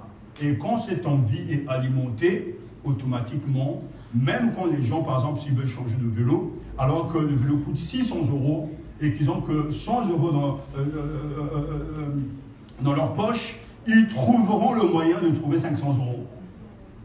Et ils vont se démêler, ils vont peut-être emprunter, je ne sais pas quoi, mais ils vont troquer, mais parce qu'ils ont tellement envie de ce vélo, il n'y a rien qui va les arrêter. Et c'est là où on parle justement d'un zèle démesuré, d'un désir démesuré, de vouloir posséder pourtant ce vélo n'est pas utile. Ils pourront très bien aussi s'acheter un vélo même à Carrefour, on trouve des vélos même à 140 €, 150 €. Mais comme ce vélo-là, il est avec un petit moteur peut-être, qu'il vous oblige à ne pas faire trop d'efforts, il coûte 600 €, tu n'as pas cet argent, mais tu vas trouver le moyen de trouver de l'argent. Et ça, je l'ai vu constamment, quand on veut quelque chose, on trouve toujours les ressources. Et on est prêt à se sacrifier, on est prêt à serrer la ceinture. Et je me souviens, en plus jeune, quand les gens repartaient au bled, alors qu'ils n'avaient pas tout ça pour paraître des princes et se prendre pour des dieux au pays, ils se serraient la ceinture. Et nous, ça me faisait rire parce que, des fois, ils vivaient là dans une chambre de bonne, qui sont 3 ou 4. Je me souviens même dans le 16e, ils étaient 3 ou 4 là-haut, mais comme c'était trop petit, chacun avait donc une journée par rapport à la chambre. Donc, une fois sur deux, donc, chacun dormait parce qu'ils n'avaient pas assez d'espace. Mais le jour où ils décidaient d'aller au pays, au bled, il fallait voir leurs valises, il fallait les descendre. Et tu ouvres la valise, il y avait du Weston, ce sont des chaussures, des Yves Saint Laurent. Et quand ils arrivaient au pays, ils étaient là. C'est eux, quoi. Et à chaque fois, je me souviens, parce que c'était un moment quand même assez marquant. Et quand je suis parti donc au pays, et c'est trop drôle parce qu'il me disait, mais quand on voit l'autre débarquer avec sa valise, avec ses vêtements, mais est-ce que toi tu viens de France aussi? Parce que c'était comme moi, c'est comme le jour et la nuit, quoi. Eux, ils étaient dans la parade, dans les applaudissements extérieurs. Mais j'ai expliqué à ma mère, mais maman, mais ces gens-là, tu les vois comme ça. Certains d'entre eux ne payent pas des impôts. Certains d'entre eux, justement, ils font des magouilles. Ils vivent dans des maisons, dans des chambres de bonne. Ils n'ont même pas de voiture, ils n'ont rien. Mais quand ils débarquent, c'est les princes. Et ça qui, moi, j'ai resté dit que voilà, finalement, lui, il a réussi, lui, il n'a pas réussi. Et je disais, mais non, quand tu réussis, on ne trichons pas. On ne déclarons pas des enfants qui ne sont pas à toi. Ça, c'est une vraie réussite. Hein. Ça, c'est l'intégrité. Mais certains ne sont pas comme ça. Là, je généralise. Mais vous connaissez tous ces cas-là où les gens vraiment ne sont pas honnêtes. Et souvent, toi, quand tu te promènes en basket, tu es tranquille chez toi parce que tu dis, voilà, je retourne voir ma famille. Ils te regardent différemment parce que tu ne portes pas des chaussures qui coûtent 500 000 €. Donc, tu n'es pas à la page.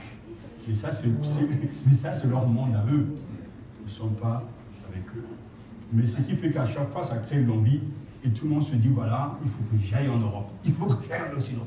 Il faut que j'aille en France. Il dit, mais ne viens pas ici. Reste là-bas. C'est dur en France. Ah non, mais eux, ils ont fait comment? Et tout le monde n'a pas la même vie. Voilà. L'argument que nous pouvons. Mais c'est. On y est. Ouais, c'est vrai. C'est pour ça qu'ils sont tous c'est pour ça qu'ils sont tous dans leur rejet de pays. Aller à Lemay, c'est pareil. On disait souvent à la maison. Allez en France, allez en Allemagne. Non, vous êtes bénis ici, mon frère. Une fois, je prêchais là-bas, après, je me dis plus, j'espère que le message est bien passé. Parce que, à force de leur entendre leur dire, voilà, vous êtes bénis par Dieu, c'était vraiment regardé bizarre ce pasteur-là. Je ne sais pas s'il nous aime vraiment, quoi, parce qu'il veut nous empêcher en France. Je dis, mais non, mais spirituellement, c'est pauvre la France. Je leur disais, mais vous êtes bénis, je vois des églises partout. Ouais, d'accord, on ne veut pas cette bénédiction, on veut toute la bénédiction, quoi. Genre, non, mais attends, il veut nous freiner ou quoi, lui? L'envie est un péché grave, parce que justement, il nous amène à convoiter, à désirer fortement quelque chose ou quelqu'un, en vue souvent de le posséder, et souvent par la violence, c'est traduit donc par convoiter, avoir envie. On le voit constamment, les faits divers, ça et là, une vieille femme se fait braquer pour à peine 20 €, 50 €. C'est une situation parce que les gens, ils ont des envies. Et c'est vrai que la télévision renvoie une image de la réussite qui ne correspond pas à notre vécu. On se dit, voilà, aujourd'hui, quand vous voyez les footballeurs, tout ce qui touche, même en une vie, tu ne peux pas gagner ça, toi. Alors, tout le monde veut devenir footballeur. Et là, le PSG a perdu. J'entendais un supporter dire, voilà, il faut tous les enfermer Et un an de non-salaire, quoi. Il était tellement en colère, il a dit, vous les ont tous les enfermer et ne pas les payer pendant un an. Ça, on peut faire ça. J'ai connu des présidents qui tabassaient les joueurs. Vous savez de quoi je parle, n'est-ce pas? Mais des fois, tu leur dis, voilà, lui, il a réussi sa vie, il est devenu millionnaire, donc du coup, toi-même, tu es là dans ta pauvreté, et tu souffres, tu galères, tu dis, voilà, moi aussi, je veux avoir ça. Moi aussi, je veux posséder ces choses.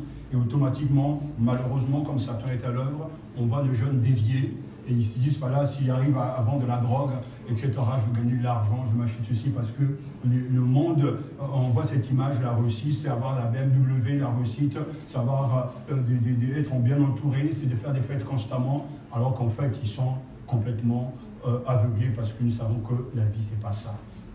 Mais l'envie est une force aujourd'hui, et vous voyez bien qu'à constamment, tout nous est présenté pour donner envie. Cette crème va te rendre belle. Même si tu es vraiment... Mais tant que tu prendras cette crème-là, tu vas être étincelante et éblouissante. Alors tu te dis, je vais acheter cette crème. Des fois même, ça me fait sourire parce qu'il y a tellement de produits pour maigrir. Même il y a des produits qui peuvent maigrir pendant la nuit. Pendant que tu dors, tu maigris. C'est pas croyable. Ils arrivent à avoir des gens avec ça. Bah oui, il y a des gens qui achètent. Mais ils sont malins parce qu'ils savent que quand il y a l'envie, ça ne marche pas toujours. Parce que ce sont des gens qui sont intelligents, ils réfléchissent très bien. Et c'est pour ça même qu'il y a quelques années, quand j'étais étudiant, on expliquait justement dans la gestion de certaines choses, ça y est, même dans la construction, c'est des magasins, c'est psychologique. Tout est en pente. C'est-à-dire quand vous prenez votre caddie, il vous pousse inconsciemment vers la gondole justement où il y a le produit qu'ils veulent que vous achetez. Donc s'ils veulent par exemple vendre des bananes, même si tu n'aimes pas, au moment où tu marches, le caddie va être en train de rouler tranquillement parce que c'est un peu en pente, décliné. Donc tu vas justement vers le... Ah tiens, mais je prends des bananes. Parce qu'ils savent jouer avec le subconscient. Ils savent créer l'envie. Parce qu'aujourd'hui, il y a des choses qui vraiment, on n'a pas envie, mais tout d'un coup, dire, ah tiens, mais ça me manque. Moi, j'ai toujours mon portable, ça fait des années que j'ai le même portable. C'est comme en antiquité, c'est pas grave. Mais il sonne, je peux, etc., et je réponds, il marche. Mais à chaque fois, la dernière fois, je vois, il y a un Samsung qui arrive, mais toi, tu fais ce matin. Waouh!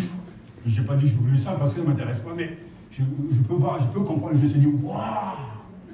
Même quand tu tombes, tu prends des photos, tu t'accompagnes, waouh! Je veux ce portable. Vous le jetez dans l'eau et c'est comme s'il rebondissait, voilà, je dis, mais bon, je veux. L'envie n'existait pas que, donc ils vont créer l'envie. Et tu vas débourser 700 €, 800 €, bah moi je peux pas. Ils sont énormes. Mais il y a des gens qui achètent. Même au collège, en 6e, même au 6e. iPhone 7, dernier iPhone. iPhone 7. Waouh. Donc il ne faut pas que je passe à côté d'eux parce que là ça devient compliqué cette affaire. Mais mais c'est ça justement le rouleau compresseur, on est dans l'envie. Ça marche bien, mais on veut changer, etc. Je peux comprendre qu'à des heures d'état, à un moment donné, ça ne marche pas, il faut absolument les changer parce qu'ils font tout justement pour que les programmes ne marchent plus, que c'est obligé. Là, c'est vraiment une obligation.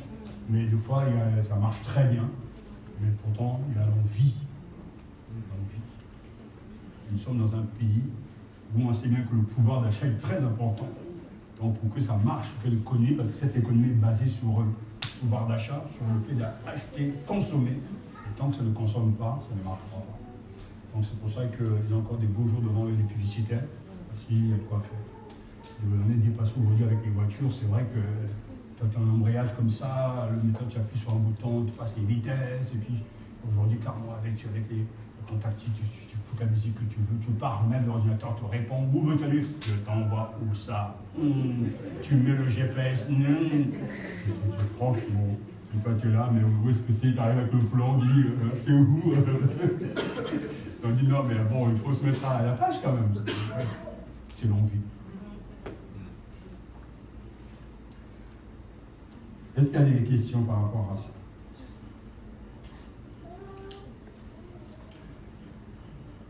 Oui. Alors moi j'ai juste une question par rapport à l'envie. Je me demandais, est-ce que le fait, je sais pas, le fait d'envier peut faire progresser? Du genre, je donne un exemple assez terre à terre, d'une promo de fac par exemple. Vous sortez, vous êtes tous diplômés, et tous tes camarades de promo ont déjà trouvé un emploi. Toi, tu es toujours en recherche d'emploi. Et le fait de voir à chaque fois tes anciens collègues de classe, camarades de classe, en train de, avec les réseaux sociaux, d'exhiber un peu leur réussite, l'envie te prend, et tu as envie de donner plus de toi pour arriver aussi à leur niveau. Est-ce que ce serait un péché? Faut voir que l'envie fait partie des êtres humains, comme le désir. Le désir de réussite est un désir légitime. On ne veut pas échouer, tu es sorti diplômé, tu vas avoir un emploi parce que tu as étudié pour. Maintenant, entre le désir légitime qui est humain, parce que nous sommes des êtres de désir, l'envie c'est de convoiter, de posséder ce que l'autre a et que tu ne peux pas avoir. C'est pas parce que d'abord c'est sa vie, et que toi, parce que tu peux broyer du noir, automatiquement ça va créer de l'envie, mais un envie qui devient pratiquement pas simplement le fait de posséder, mais la haine, aussi la colère, parce que tout ça, ça rentre dedans. Parce que je ne comprends pas pourquoi, si un élève, dans le cas que tu le donnes, de manière générale, je ne comprends pas pourquoi tous diplômés, donc de la même promotion, pourquoi pour eux ça marche et pas pour moi. Mais en réalité, c'est que chacun a sa vie. Et que peut-être que eux, ça marche par rapport à ce point-là, mais tout le reste ne marche peut-être pas. Donc eux aussi pourront envier des choses qui marchent chez toi. Et c'est là où on se rend compte qu'on peut être envieux de tout, mais les envies ne sont pas les mêmes. Et que pour certains, peut-être, c'est une envie d'ordre professionnel, d'autres, une envie d'ordre familial, bref. Mais là où on voit réellement le péché, c'est le fait que ce n'est pas le désir de réussite qui est tout à fait louable, c'est le fait de vouloir absolument au point d'aller même loin, de mentir, de tricher, parce que même sur les réseaux sociaux, il y a des gens qui mentent, c'est pas leur vie. C'est-à-dire qu'ils inventent une vie pour être appréciés, c'est-à-dire ils sont là, oui ça va bien, mais c'est pour ça que je me méfie toujours de cette technologie soit bénie, soit Dieu, parce que c'est remarquable, avec l'évangile ça se passe bien, mais en fait on ne connaît pas les gens derrière le petit écran, ils peuvent écrire ce qu'ils veulent, et ils peuvent inventer leur vie, ils peuvent même envoyer des photos, là vous n'étiez pas, ah tiens j'ai passé les vacances à Moscou, alors qu'ils étaient juste en Bretagne, enfin ils inventent une vie quoi. Et le problème c'est que toi tu commences à les envier, mais en plus, mais sur une base fausse quoi. Et c'est là que, c'est pour ça que je veux pas qu'on le fait, par exemple en grec, par exemple, ça dit que le mot désirer, c'est le même, il est neutre, c'est-à-dire effectivement, c'est-à-dire je désire manger. Quand Jésus dira, je désirais vivement manger cette Pâque avec vous, et en même temps, le désirer la voiture d'autrui, c'est le même mot. Mais c'est l'orientation du désir qui change tout. C'est ce qu'on met dedans. Parce que c'est pour ça qu'un conseil simple, c'est pour tout, par exemple, aujourd'hui, quand vous promenez, je sais pas, dans un centre commercial, vous voyez pas mal de vitrines, vous dites, ah tiens, cette ceinture me plaît, ah, cette veste, je là. Mais en réalité, il y a un désir qui naît. Mais le désir doit te pousser à être logique. Mais le problème, c'est que comme il s'enflamme le désir, il n'y a plus de logique. Alors que si réellement cet objet est, je dirais, indispensable pour ta vie, là, tu rentres dans la logique de pouvoir acquérir, acheter cet objet-là. Mais en réalité, beaucoup de choses qu'on achète, c'est un coup de tête, c'est un coup d'envie, quoi. C'est pas si utile. tu passes, tiens, une cravate, et le soir, tu vas dormir, la cravate, il dit, viens me chercher, viens me chercher, viens me chercher. C'est très, etc. Et là, c'est vraiment la différence entre le fait, c'est qui, c'est pour ça même que fait l'Éternel tes délices, il n'aura ce que ton corps désire. Mais le problème, c'est que ce que ton corps désire sur la Bible, c'est ce qui est indispensable à ta vie avec Dieu. Pas ce qui est indispensable pour toi. Et l'envie, c'est le fait que, même si je n'ai pas envie, même si ce n'est pas utile, je veux quand même l'avoir. Et c'est pour ça que, par exemple, tout à l'heure, dans l'exemple que je disais, en débarquant, puis tu arrives, tu débarques, tu vas au bled, tu vois que tout le monde s'habille, je ne sais pas, avec, porte une cravate jaune, et dit, bah tiens, pour ne pas passer pour... Bah oui. Toi aussi, tu achètes une cravate jaune, alors que ce n'est pas nécessaire. Et l'envie sera toujours nourrie parce que l'envie porte des traces de péché et de convoitise. Et dès le début, on voit bien dans le jardin d'Éden comment Satan, déjà Satan là, il connaissait même ça dit qu'il y avait déjà un acte commercial. Il savait faire la publicité. Il va venir voir Adam et dit, voilà, mais franchement, est-ce que si tu prends de ce fruit défendu, est-ce que, regarde, ce fruit défendu, il est agréable, tu auras la connaissance. Et l'envie commence à, ouais. Alors qu'on sait très bien que Satan, c'est le maître du camouflage. Et à la fin, il va te détruire. Donc, en fait, même en réalité, quand tu regardes la vie chrétienne, parce que c'est un point important, le chrétien est dirigé par Dieu par ses désirs. Si, par exemple, j'ai le désir d'aller évangéliser Paris, c'est un bon désir. Mais ce désir vient de Dieu aussi, il va te purifier. Mais si je me dis je vais aller à Paris parce que je veux voir Paris, c'est un désir, mais tu peux être humain, comme tu peux venir aussi de Satan, comme tu peux venir de Dieu. Et c'est pour ça que cette question est très importante parce qu'elle nous pousse à bien réfléchir sur le fait que le désir, l'envie peut être quelque chose de très fort, mais être aussi d'ordre diabolique. Regardons par exemple avec Pierre. C'est quand même pas le moindre parce que je veux venir parce que c'est très important. Pierre, c'est le premier apôtre qui met en scène le diable. C'est très étrange. C'est le premier qui reçoit la révélation concernant le Christ, son identité, mais quelque temps après, c'est le premier aussi, par envie, par désir, par affection, qui va dire à Jésus, tu ne vas pas prendre ce chemin de la croix. Et tout d'un coup, c'est quand même très choquant, très fort. Jésus dira à Pierre, arrière de moi, Satan. Donc, et c'est quelque chose qui nous fait réfléchir. On pense que Satan se balade dehors. Non, Satan habite les gens. Et c'est le même cas qu'on a vu avec Judas ce dimanche, parce qu'au moment où Judas va tremper donc le pain avec le Seigneur dans le bol, etc., Satan est entré en lui. Vous savez, c'est bizarre parce que je prêchais sur ce texte ce dimanche, et pendant que je prêchais, Dieu est en train de m'expliquer à ce point-là particulier, parce que je me suis dit, quand je suis rentré à la maison, je me dis, mais tiens, Satan est entré en Judas. Mais on ne voit pas Judas en train de tomber par terre. Il ne pousse pas de cri, il n'est pas possédé, mais il est dans la logique de ses sentiments et de sa pensée. Quand il va voir les grands prêtres, tout ça, les trucs, il est normal. Parce que quand on parle de possession démoniaque, c'est quelqu'un etc.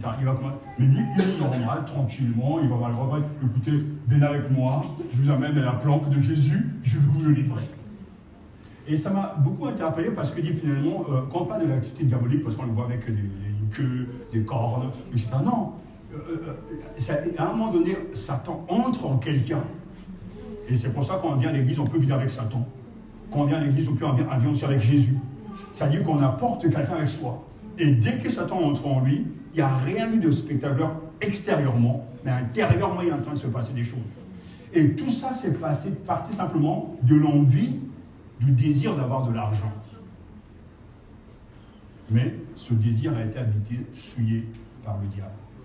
Et c'est très marquant parce qu'il faut faire attention parce qu'on peut avoir des désirs, des envies qui sont orientés par le diable.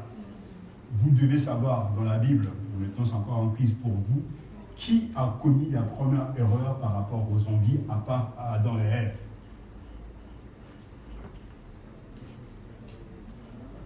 Par rapport au même registre que Pierre. Il y a un épisode très important dans l'Ancien Testament. Non. Caïn, ça y a la jalousie. C'est aussi l'envie, bien sûr. D'ailleurs, on ne comprenait pas pourquoi, parce que c'était quand même deux frères. Le peuple avec le veau d'or Non, là, c'est l'idolâtrie pure. Mais dans le même registre que c'est une faute grave inspirée par Satan. David, oui, mais quoi?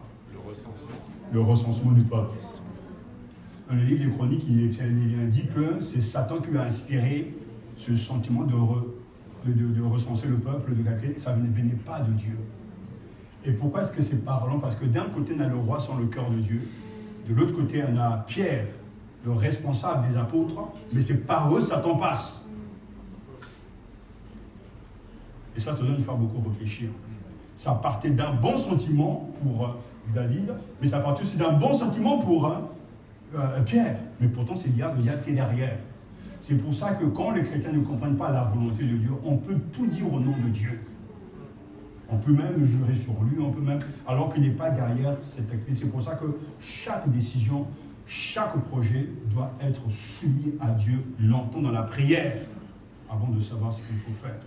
Il y a des fois des gens viennent dire, hey, pasteur, il faut mettre en place 7 jours de prière. Mais ce n'est pas parce que la prière est une bonne chose qu'on va le faire. Il faut que Dieu nous dirige dans ce sens-là.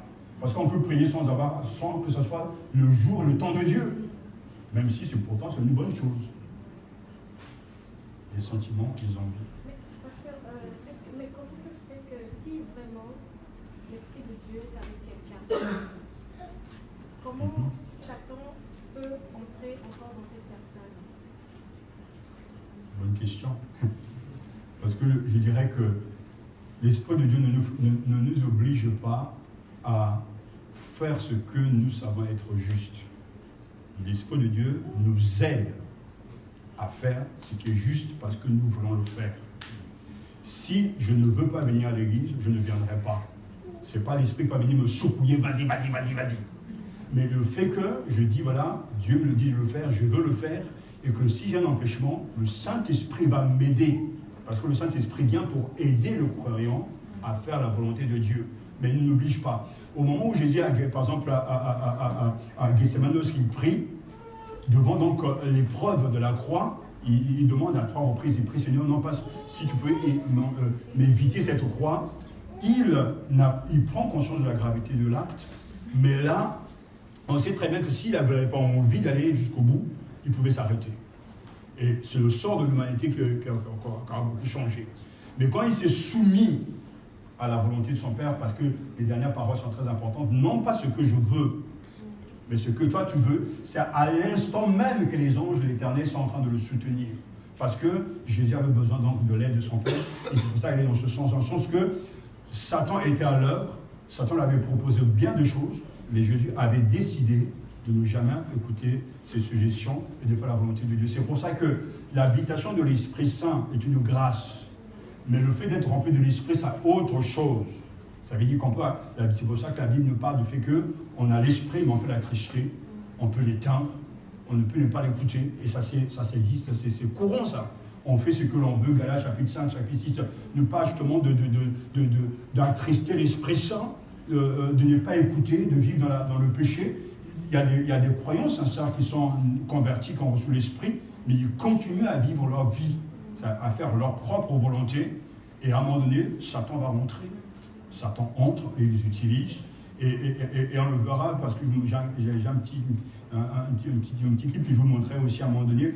Il y a des gens profondément intelligents, mais qui sont habités par Satan. Mais pourtant, ils sont conscients de ce qu'ils font. Mais c'est là où je dis que l'aveuglement, c'est la puissance qui est à l'œuvre dans le monde, parce que quand Satan va entrer dans la personne, les gens vont penser que ça y est, il est fou.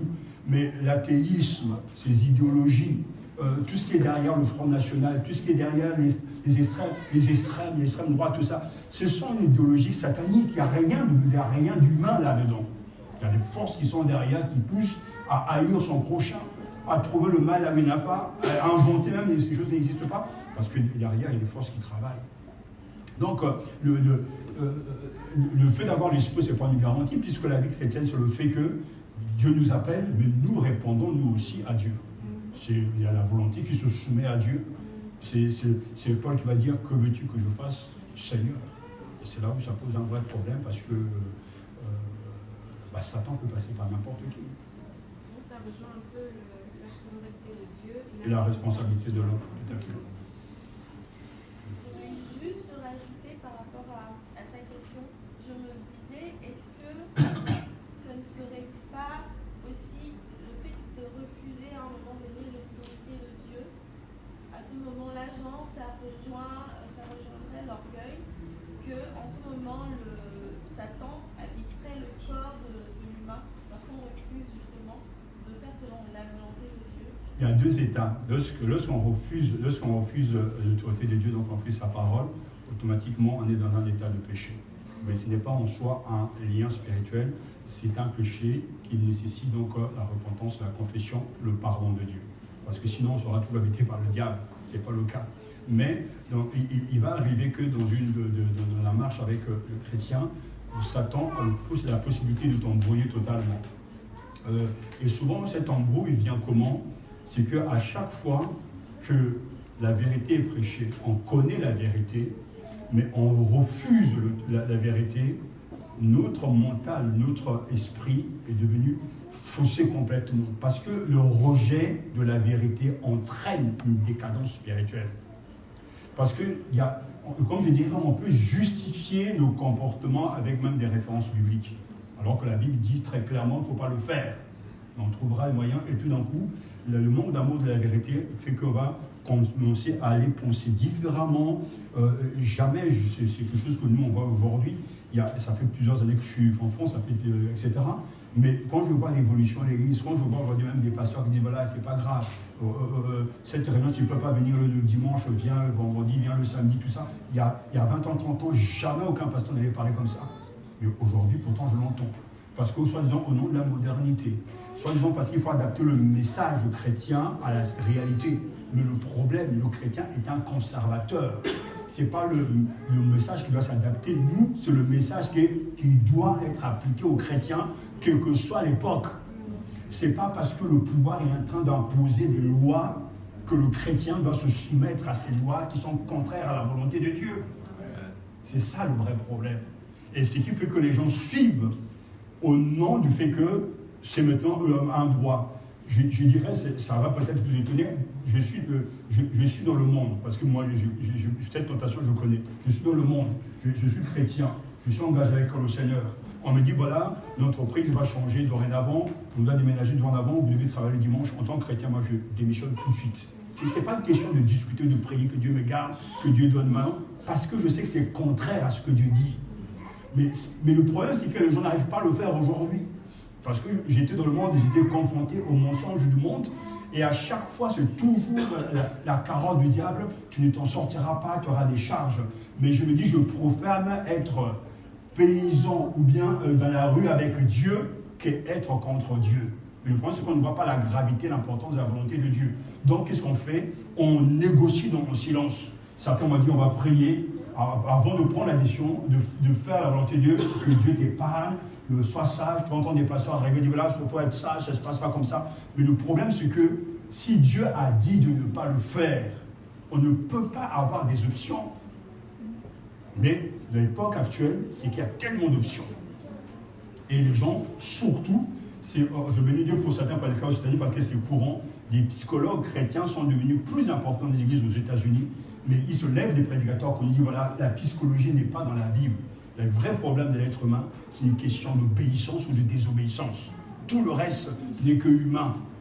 Si Dieu a dit, tu manges ce produit, alors mange-le. Si Dieu a dit ne le fais pas, ne le fais pas. Même si le monde te dit le contraire, tu ne dois pas le faire. Et si tu es rejeté, ce n'est pas grave. Dieu sera avec toi parce que tu fais sa volonté. Mais le problème, c'est que ça ne se passe pas comme ça. On négocie, on traîne du pied, on a des responsabilités, on a ceci à payer comme si Dieu ne le savait pas en révélant sa volonté. Et c'est là où, en fait, se trouve la crise aujourd'hui, la crise de foi, c'est que les gens, ils s'accommodent, ils domestiquent Dieu. Ça me convient, je prends. Ça me convient pas, je prends pas. Ça me convient, j'accepte. Cet évangile-là me plaît, je le mets là. Ça, je le mets là. C'est-à-dire, il fabrique un évangile qui leur ressemble. Mais l'évangile que nous avons connu, c'est un évangile très radical. Quand on décide de suivre Jésus, c'est tout ou rien. Et Satan veut nous faire croire qu'il y a une troisième voie. Il y a la tolérance. C'est un mot qu'on entend souvent même aujourd'hui dans les conventions théologiques, la tolérance. Mais est-ce que Dieu est-il tolérant? Pas du tout. Mais on nous brosse un Dieu différent que celui qui était capable de tuer 14 000 personnes en une seule fois. D'ouvrir même le sol pour envahir, tuer des gens qui ne servaient pas. Un Dieu vraiment, en guillemets, violent. Et pourtant, c'est le Dieu de la vie, le même que nous servons. Donc, ce côté radical, c'est souvent qu'à la fin, il y a un des livres de John Stott qui, quand même, à la fin de sa vie, je me demande s'il a écrit ce livre parce qu'il parle du chrétien, du disciple radical. Le mot, justement, autorité, tout ce qui est radical, c'est un mot qui ne convient pas aujourd'hui dans les églises, et pourtant, c'est le mot biblique. Prends ta croix, suis le Seigneur, donne ta dîme, vis avec le Seigneur, évangélise, même si on te rejette, même si au travail on te critique parce que tu es chrétien, supporte la croix, parce que c'est ça la foi. Mais ce n'est pas aujourd'hui ce que l'évangile nous présente, c'est pour ça que ça ne marche pas. Parce que c'est un évangile qui est dur et qui ne prône pas la tolérance. Mais il faut faire attention parce que justement, combien, c'est ma méditation de ce matin, combien vaut le prix de ton âme? Combien vaut ton âme? À quoi sert-il à un homme de gagner le monde entier s'il venait à perdre son âme? Combien vaut ton âme? 1 million? 1 milliard? Satan dit je te donne 10 milliards. Mais à la fin, si toi tu veux perdre ton âme,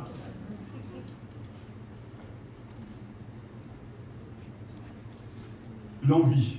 Regardons ce clip avant de nous quitter. C'est un peu particulier parce que ça nous a interpellés. C'est ma belle-sœur qui l'a envoyé. Et il y a quand même des bonnes choses. Ça va un peu dans le sens de ce que nous sommes en train de faire parce que ça nous a fait réfléchir. Même s'il parle un peu du tout dans un contexte, je dirais, un peu africain, mais ce qu'il dit, c'est ce que vraiment je souvent répété, c'est ce que je crois aussi. Et ça nous pose des questions parce que ce jeune homme nous interpelle. Alors, regardons ensemble, ça dure 5 minutes. Et puis après, vous comprenez pourquoi ces péchés capitaux, la vol, l'envie, posent des vrais problèmes. Non, c'est pas ça. C'est pas ça. C'était le premier. Il n'y a pas de sang. Nous la compliquons davantage. C'est vrai que nous sommes tous humains. On recommence au début. Les Blancs, les Arabes, avant. Nous la compliquons très compliqué. Mais nous la compliquons davantage. C'est vrai que nous sommes tous humains. Mais nous, les Blancs, les Arabes, avons différents problèmes. On entend parler des problèmes des Africains. Juste un tout petit peu. Nous, Africains, sommes ceux qui disent les choses ne marchent pas. Mes amis ne me soutiennent pas. Les gens sont contre moi. Les gens sont jaloux. Sans me soutenir mon business ou me voir progresser. Mais ne fournissons aucun effort pour aller vers les autres et faire le premier pas. L'homme noir est le seul être qui rajoute des ennemis sur Facebook. Et regarde ses photos sans commentaire. Donc, vous rajoutez des gens que vous n'aimez pas pour ensuite commencer à vous envoyer des messages méchants en parabole. Vous entendrez beaucoup de personnes dire « Ah, ils voient ce que je publie, mais ne commentent pas. Ils voient ce que je fais, mais ne réagissent pas. Ils sont jaloux de moi. » Attendez, vous êtes devenus amis comment? Il y a des personnes qui aiment la guerre, l'hostilité, qui vivent pour la concurrence. Les gens ne mettent plus de photos pour partager leur joie. Les gens mettent de photos pour prouver un point. Nous, les Noirs, sommes les seuls qui dépensons des fortunes chez Zara et KFC. Mais trouvons toutes sortes d'excuses pour ne pas soutenir les entreprises de l'ouvrier. J'ai entendu une dire « Ah, moi je ne mange pas chez les Africains parce que c'est pas hygiénique. Je préfère KFC. Ah, ce n'est pas hygiénique. Ce que tu as parlé. Mais là, chez vous, dans votre quartier en Afrique, c'était hygiénique. Tu mangeais ça sans problème. Maintenant, la bouffe là n'est pas hygiénique à ton standard. Quel complexe d'infériorité. D'autres qui disent, moi je ne vais pas acheter chez les Noirs parce que le service n'est pas bon. Ah, mais donc tu vas acheter des outils ou bien tu vas voir comment on va te servir. Quoi que certaines filles vont dans les magasins, pas pour acheter des outils, mais seulement pour voir comment on va les traiter. Achète d'abord ton outil et après dis, ma chère, tu m'as maltraité, je ne reviendrai plus. J'ai acheté mon outil, mais je ne reviendrai plus dans ton entreprise. La personne en tire une leçon certainement. Certaines personnes comprennent un différent langage. Oh, tout le monde n'est pas aussi intelligent que toi. Vous devez comprendre que cette intelligence vous a été donnée. Dites à la personne, madame, je suis satisfait de vos outils, je ne suis pas content de la manière dont vous me traitez. Soyez ouvert, ne faites pas l'hypocrite et de sortir pour dire que non, on me traite mal, je vais chez les Pakistanais. Vous aussi, les commerçants noirs, plutôt que vous avez un petit business, vous commencez à bouder les clients. C'est quoi cette mentalité? Je viens acheter ma valise chez toi, je te demande c'est combien le prix. Tu me regardes. Et sans quoi? D'abord, c'est moi qui te dis bonjour. Au lieu que ce soit l'inverse, puisque je suis le client, donc tu n'avais rien, tu étais ça. Dès que tu as un petit business, tu deviens orgueilleux. Pourquoi?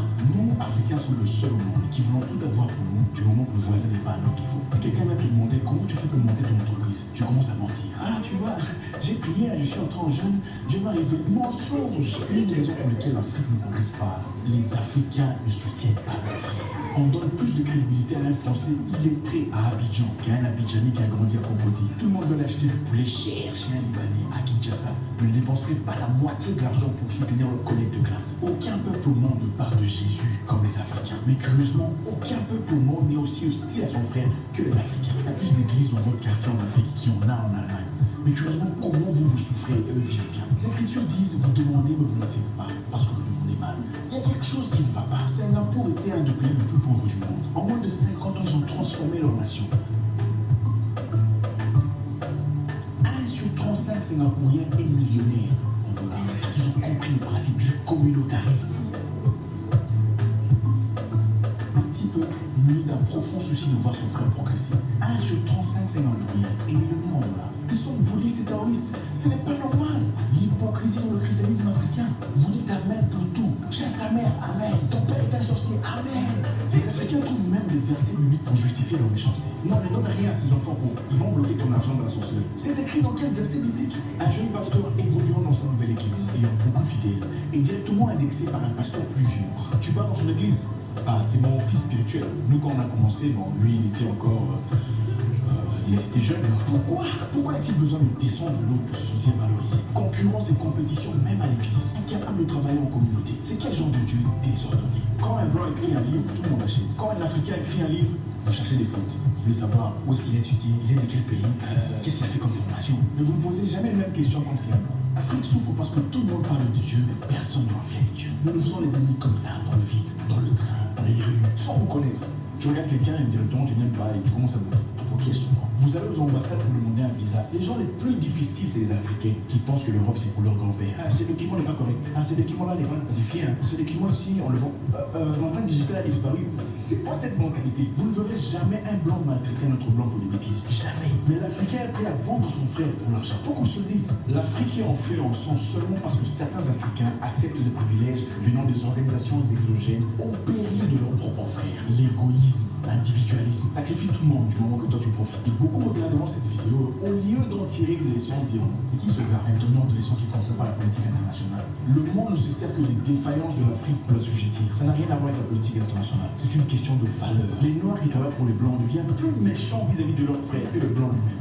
L'homme noir est le seul qui appelle son voisin frère, mais en contradiction avec ses actes. Les gens veulent te voir progresser, mais pas plus que. Sois bien, mais du moment que tu achètes une entreprise, l'amitié est pour devant. L'Afrique est l'Eldorado que nous allons chercher en Europe. Nous ne vivrons jamais sa plénitude en laissant dans l'hypocrisie et le pharisianisme dans lequel nous sommes plongés. Soutenez les entreprises de vos frères. Dites bonjour à vos sœurs. Ayons le courage de reconnaître que tel ou tel a plus de connaissances que moi. Arrêtons de dépenser l'argent que nous n'avons pas pour impressionner des gens que nous n'aimons pas. Les entreprises des Noirs ne progressent pas parce que les Noirs ne le soutiennent pas. L'argent du Juif circule entre les 7 mains juives avant d'aller ailleurs. Voilà pourquoi ils progressent. Ils vont acheter du pain juif, des bananes juives, du bon juif, priorisent les juifs. Fait partie de l'éducation financière. Nous avons tous des problèmes, chinois, arabes, blancs, mais les Africains ont leurs problèmes.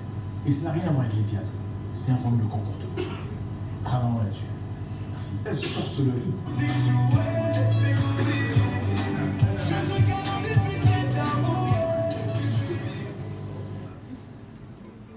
Voilà.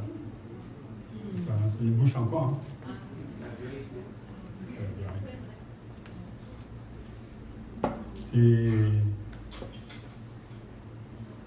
Ça m'a beaucoup saisi dans le sens qu'il y a tellement d'églises en Afrique. Tous les coins de rue, il y en a. Mais le comportement, c'est pas ça. C'est un problème. On met tout sur le dos du diable, et le diable aussi enfonce. Alors, il faut être capable de se reconnaître.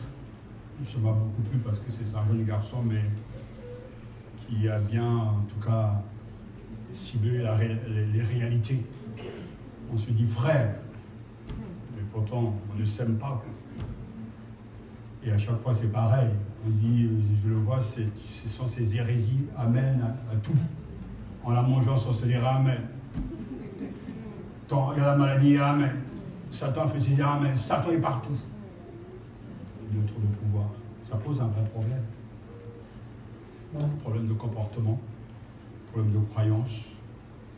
Et c'est vrai que ça rejoint un peu ce qui existait il y a quelques années, ce que ce peuple n'est-il pas maudit. Mais je crois que la malédiction touche tous les hommes. Mais je crois qu'il faut des changements profonds. Il faut une réalité profonde. Il faut que la vérité, la parole de Dieu pénètre les cœurs. Qu'il y ait un changement de mentalité. Vraiment, il faut la grâce de Dieu.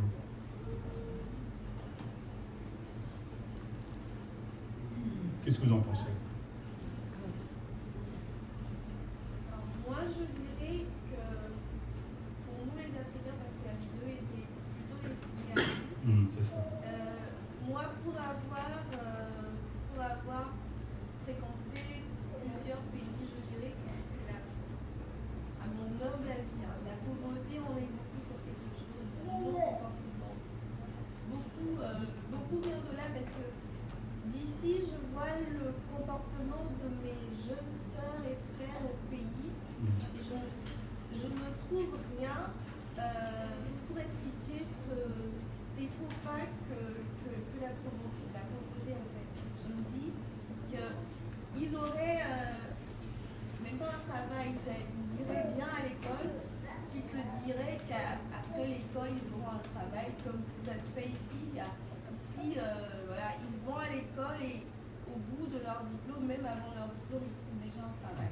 Au pays, c'est pas exactement ça.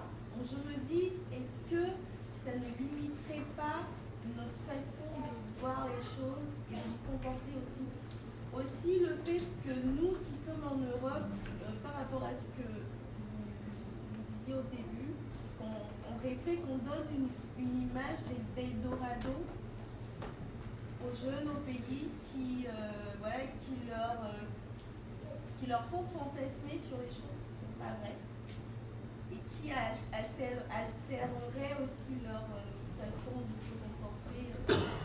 C'est un tout en fait. Mais la pauvreté a toujours existé. Dans la Bible, si Dieu parle des pauvres. C'est pour ça que la France aussi, il y a beaucoup de pauvres. D'ailleurs, les Restos du Cœur sont un exemple. D'ailleurs, on apprend que même en Allemagne, il y a plus de pauvres qu'en France.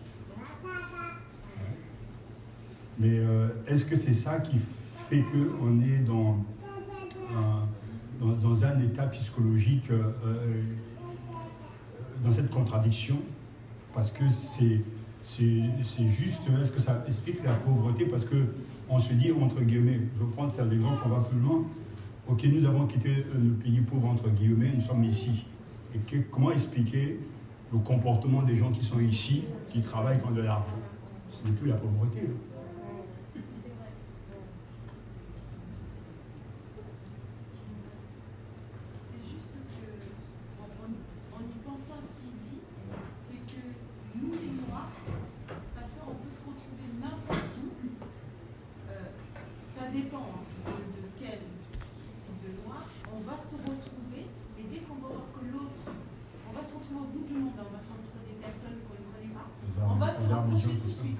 Mais dès qu'on va voir que l'autre a un meilleur poste ou l'autre il a le meilleur, automatiquement, celui qui vient d'arriver, même si c'est les deux seuls noirs, ils sont 50 millions de blancs, ils vont se faire la guerre parce que l'autre aimerait prendre le pouvoir sur celui qui vient, enfin celui qui était déjà là ou quelque chose comme ça. Et ça, on le voit malheureusement dans le travail. Par exemple, moi je viens d'arriver dans une entreprise, tout de suite je me suis dit, ah bah, il y a des sœurs noires. Du coup, je me suis tout de suite rapprochée d'elle, discuté avec elle. Ben, il y en a une, en plus on parle la même langue. Tout de suite, elle m'a demandé d'où tu viens et tout. Je lui ai expliqué. Puis quand elle m'a dit qu'elle parlait portugais, je dis ah bah, moi aussi et tout. Tout de suite, ben, c'est elle qui ne peut pas me voir. C'est la seule personne à qui, quand j'appelle dans son bureau pour lui dire que j'ai un problème, c'est toujours occupé. Je n'arrive jamais à la voir et c'est la seule personne qui ne me dit pas bonjour. C'est la m'estime. Alors que moi, j'étais toute contente de me dire que j'ai trouvé quelqu'un avec qui je pourrais partager. Voilà. Donc, c'est la seule personne qui ne veut pas, qui bloque par rapport aux autres. Et je me suis dit, là, tout ce que je dis, ça reflète vraiment. Même quand on va dans les magasins africains, c'est vrai, les Africains disent pas bonjour. On a beau leur dire, excusez-moi. Oui, c'est pourquoi. Ensuite, on se sent agressé, puis on ne revient pas parce que le service est médiocre. Et on a beau leur dire, excusez-moi, par exemple, les cacahuètes, là, je sais pas. Ah, bah c'est comme ça, c'est arrivé, bah vous les prenez ou vous ne les prenez pas. Après, forcément, ils ferment. Pourquoi les Pakistanais, bah eux, ils vont tout faire pour. Ne vous inquiétez pas, garder les clients, quoi. Voilà. Et les Africains, non, ils sont trop orgueilleux. Quand ils se retrouvent, ils veulent s'entretuer. Et on n'arrive pas à faire comme les Chinois. Les Chinois, pasteur, eux, quand ils viennent ici, c'est tout un village qui cotise pour faire venir quelqu'un ici. Et lorsqu'il arrive, il est entre les mains d'une autre personne. Ils font tout pour lui dire, bon, tu es venu, voilà ton rôle, tu dois travailler pour faire venir d'autres personnes de notre village. Voilà, c'est comme ça qu'ils fonctionnent. Nous, les Africains, on n'arrive pas à faire ça. Parce que moi, le point justement en montrant ce film, c'est que ça montre les contradictions. Et le vrai problème que moi je veux souligner, c'est que c'est cette omniprésence de la Bible et de Dieu au milieu du peuple, je dirais noir en guillemets, parce que si en France il ne prie pas, qui pose un vrai problème. Parce que là, il a dit bien, mais il y a vraiment un problème. Comment on peut en parler de Jésus du matin au soir et puis être vraiment le soir se transformer pour bouffer l'autre ou bien je sais pas. Il y a un vrai problème qui est là et à un moment donné il faut absolument avoir le courage de le regarder parce que quand j'avais regardé la première fois, je me suis souvenu même quand je suis parti au Tchad pour la première fois, j'étais parti avec un groupe donc des blancs et moi j'étais le seul noir dans le groupe et automatiquement mais eux je les comprends parce qu'ils ne sont pas ici. Mais dès qu'elle est arrivée là-bas, c'était moi l'enseignant, mais pourtant, les Noirs allaient vers les Blancs parce qu'ils pensaient que c'est eux qui avaient la connaissance. Et pourtant, les Blancs me poussaient, mais c'est lui. Et ça m'avait marqué parce que ça m'avait dit, mais oui, mais eux, je les excuse parce que je sais pourquoi ils le font. Mais les mêmes personnes, arrivent ici, je vois même ils sont pires parce qu'ils n'arrivent pas à reconnaître la valeur de l'autre. Tu dis des choses beaucoup plus cohérentes, beaucoup plus justes, mais pourtant, ça va poser un problème. Je vais encore aller beaucoup plus loin. Si vous regardez dans l'histoire de l'Église, une de mes amies, elle est martiniquaise, c'est Judith. Et d'ailleurs, le pasteur Eline, une fois qu'il était venu à Évry, il avait dit, mais mon frère, si dans ton église, tu as des Congolais et des Antillais, ça sera chaud. Parce que dès qu'il y a un blanc, un Antillais ne suivra jamais un noir. C'est des vérités. Hein. À Évry, on a eu un problème ce jour-là. Tous les Antillais, à part tout ça, ils sont tous partis ce jour-là. Parce qu'il fallait choisir entre un pasteur blanc ou noir. Ce sont des choses que j'ai vues dans le passé. C'est-à-dire que quand on avait même commencé l'œuvre à la porte de la chapelle, on faisait venir des fois des pasteurs français, parce qu'il n'avait pas assez de pasteurs, qui étaient en dessous des pasteurs noirs qui étaient formés. Mais pourtant, les noirs prêtaient plus attention à ce que disaient les blancs qu'à leurs frères qui avaient même des doctorats. C'est un vrai problème. Et à un moment donné, il faudra vraiment un chamboulement total. Parce que je crois qu'il y a beaucoup de racisme parmi nous. On n'en parle pas beaucoup, mais il y en a. Oui. Et si l'évangile, et pourquoi je voulais vous interpeller avec ceci, c'est-à-dire que si l'évangile n'arrive plus à briser ces barrières, parce que dans ce qu'il m'a dit, mais comment on peut parler de Jésus tout le temps? Comment se fait que dans tel pays, c'est le bouddhisme, c'est l'hindouisme? Donc en fait, des fausses religions. Et nous, on dit, on a le christianisme. Mais allez au pays. Allez dans vos pays, et vous verrez tout ce qu'il y a. C'est qu'il y a quelque chose qui ne va pas. C'est important de faire ce constat, mais il faut savoir que l'évangile ne pénètre pas les cœurs des gens.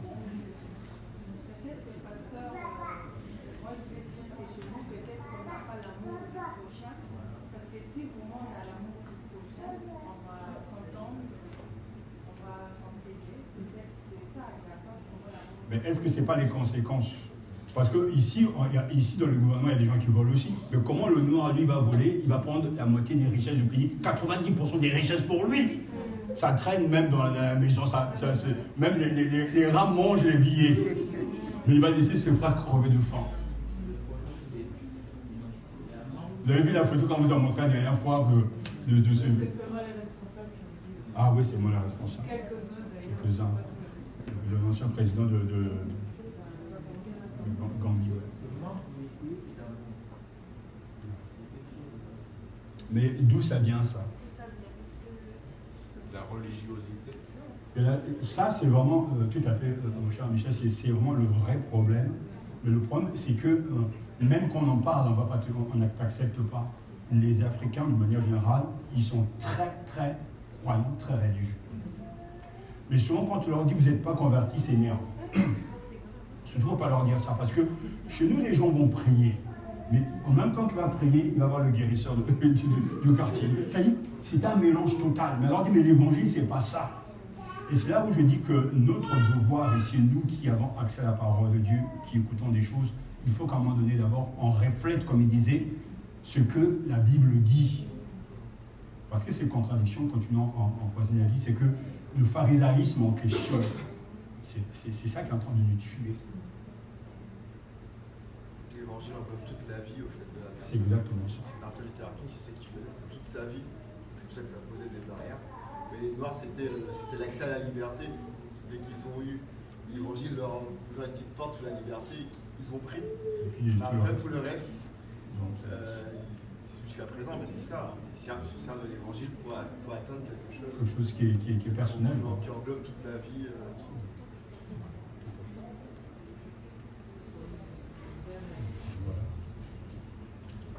Bon, on va arrêter. En tout cas, allons réfléchir et puis il faudra commencer à examiner si la réalité de ce que nous vivons, de ce que nous disons, de ce que nous sommes en train de faire. On ne peut pas, bibliquement, on ne peut pas mettre ça en tout cas par rapport sur ce même plan que génétique. Parce que ça veut dire que Jésus a échoué dans son action. Je crois que tous les hommes sont pécheurs. Mais il faudra que la conversion soit réelle pour que aussi bien la vision sur le monde, la culture soit vraiment changée. C'est pour ça que quand en répétant justement l'objectif de l'Église, ça dit que Christ soit au centre. Il faut que si Jésus soit au centre, on regarde tout par rapport à lui. L'école, l'éducation des enfants, la manière de gérer l'argent, la manière de gérer son temps, ça ne peut être fait qu'à la lumière de Jésus.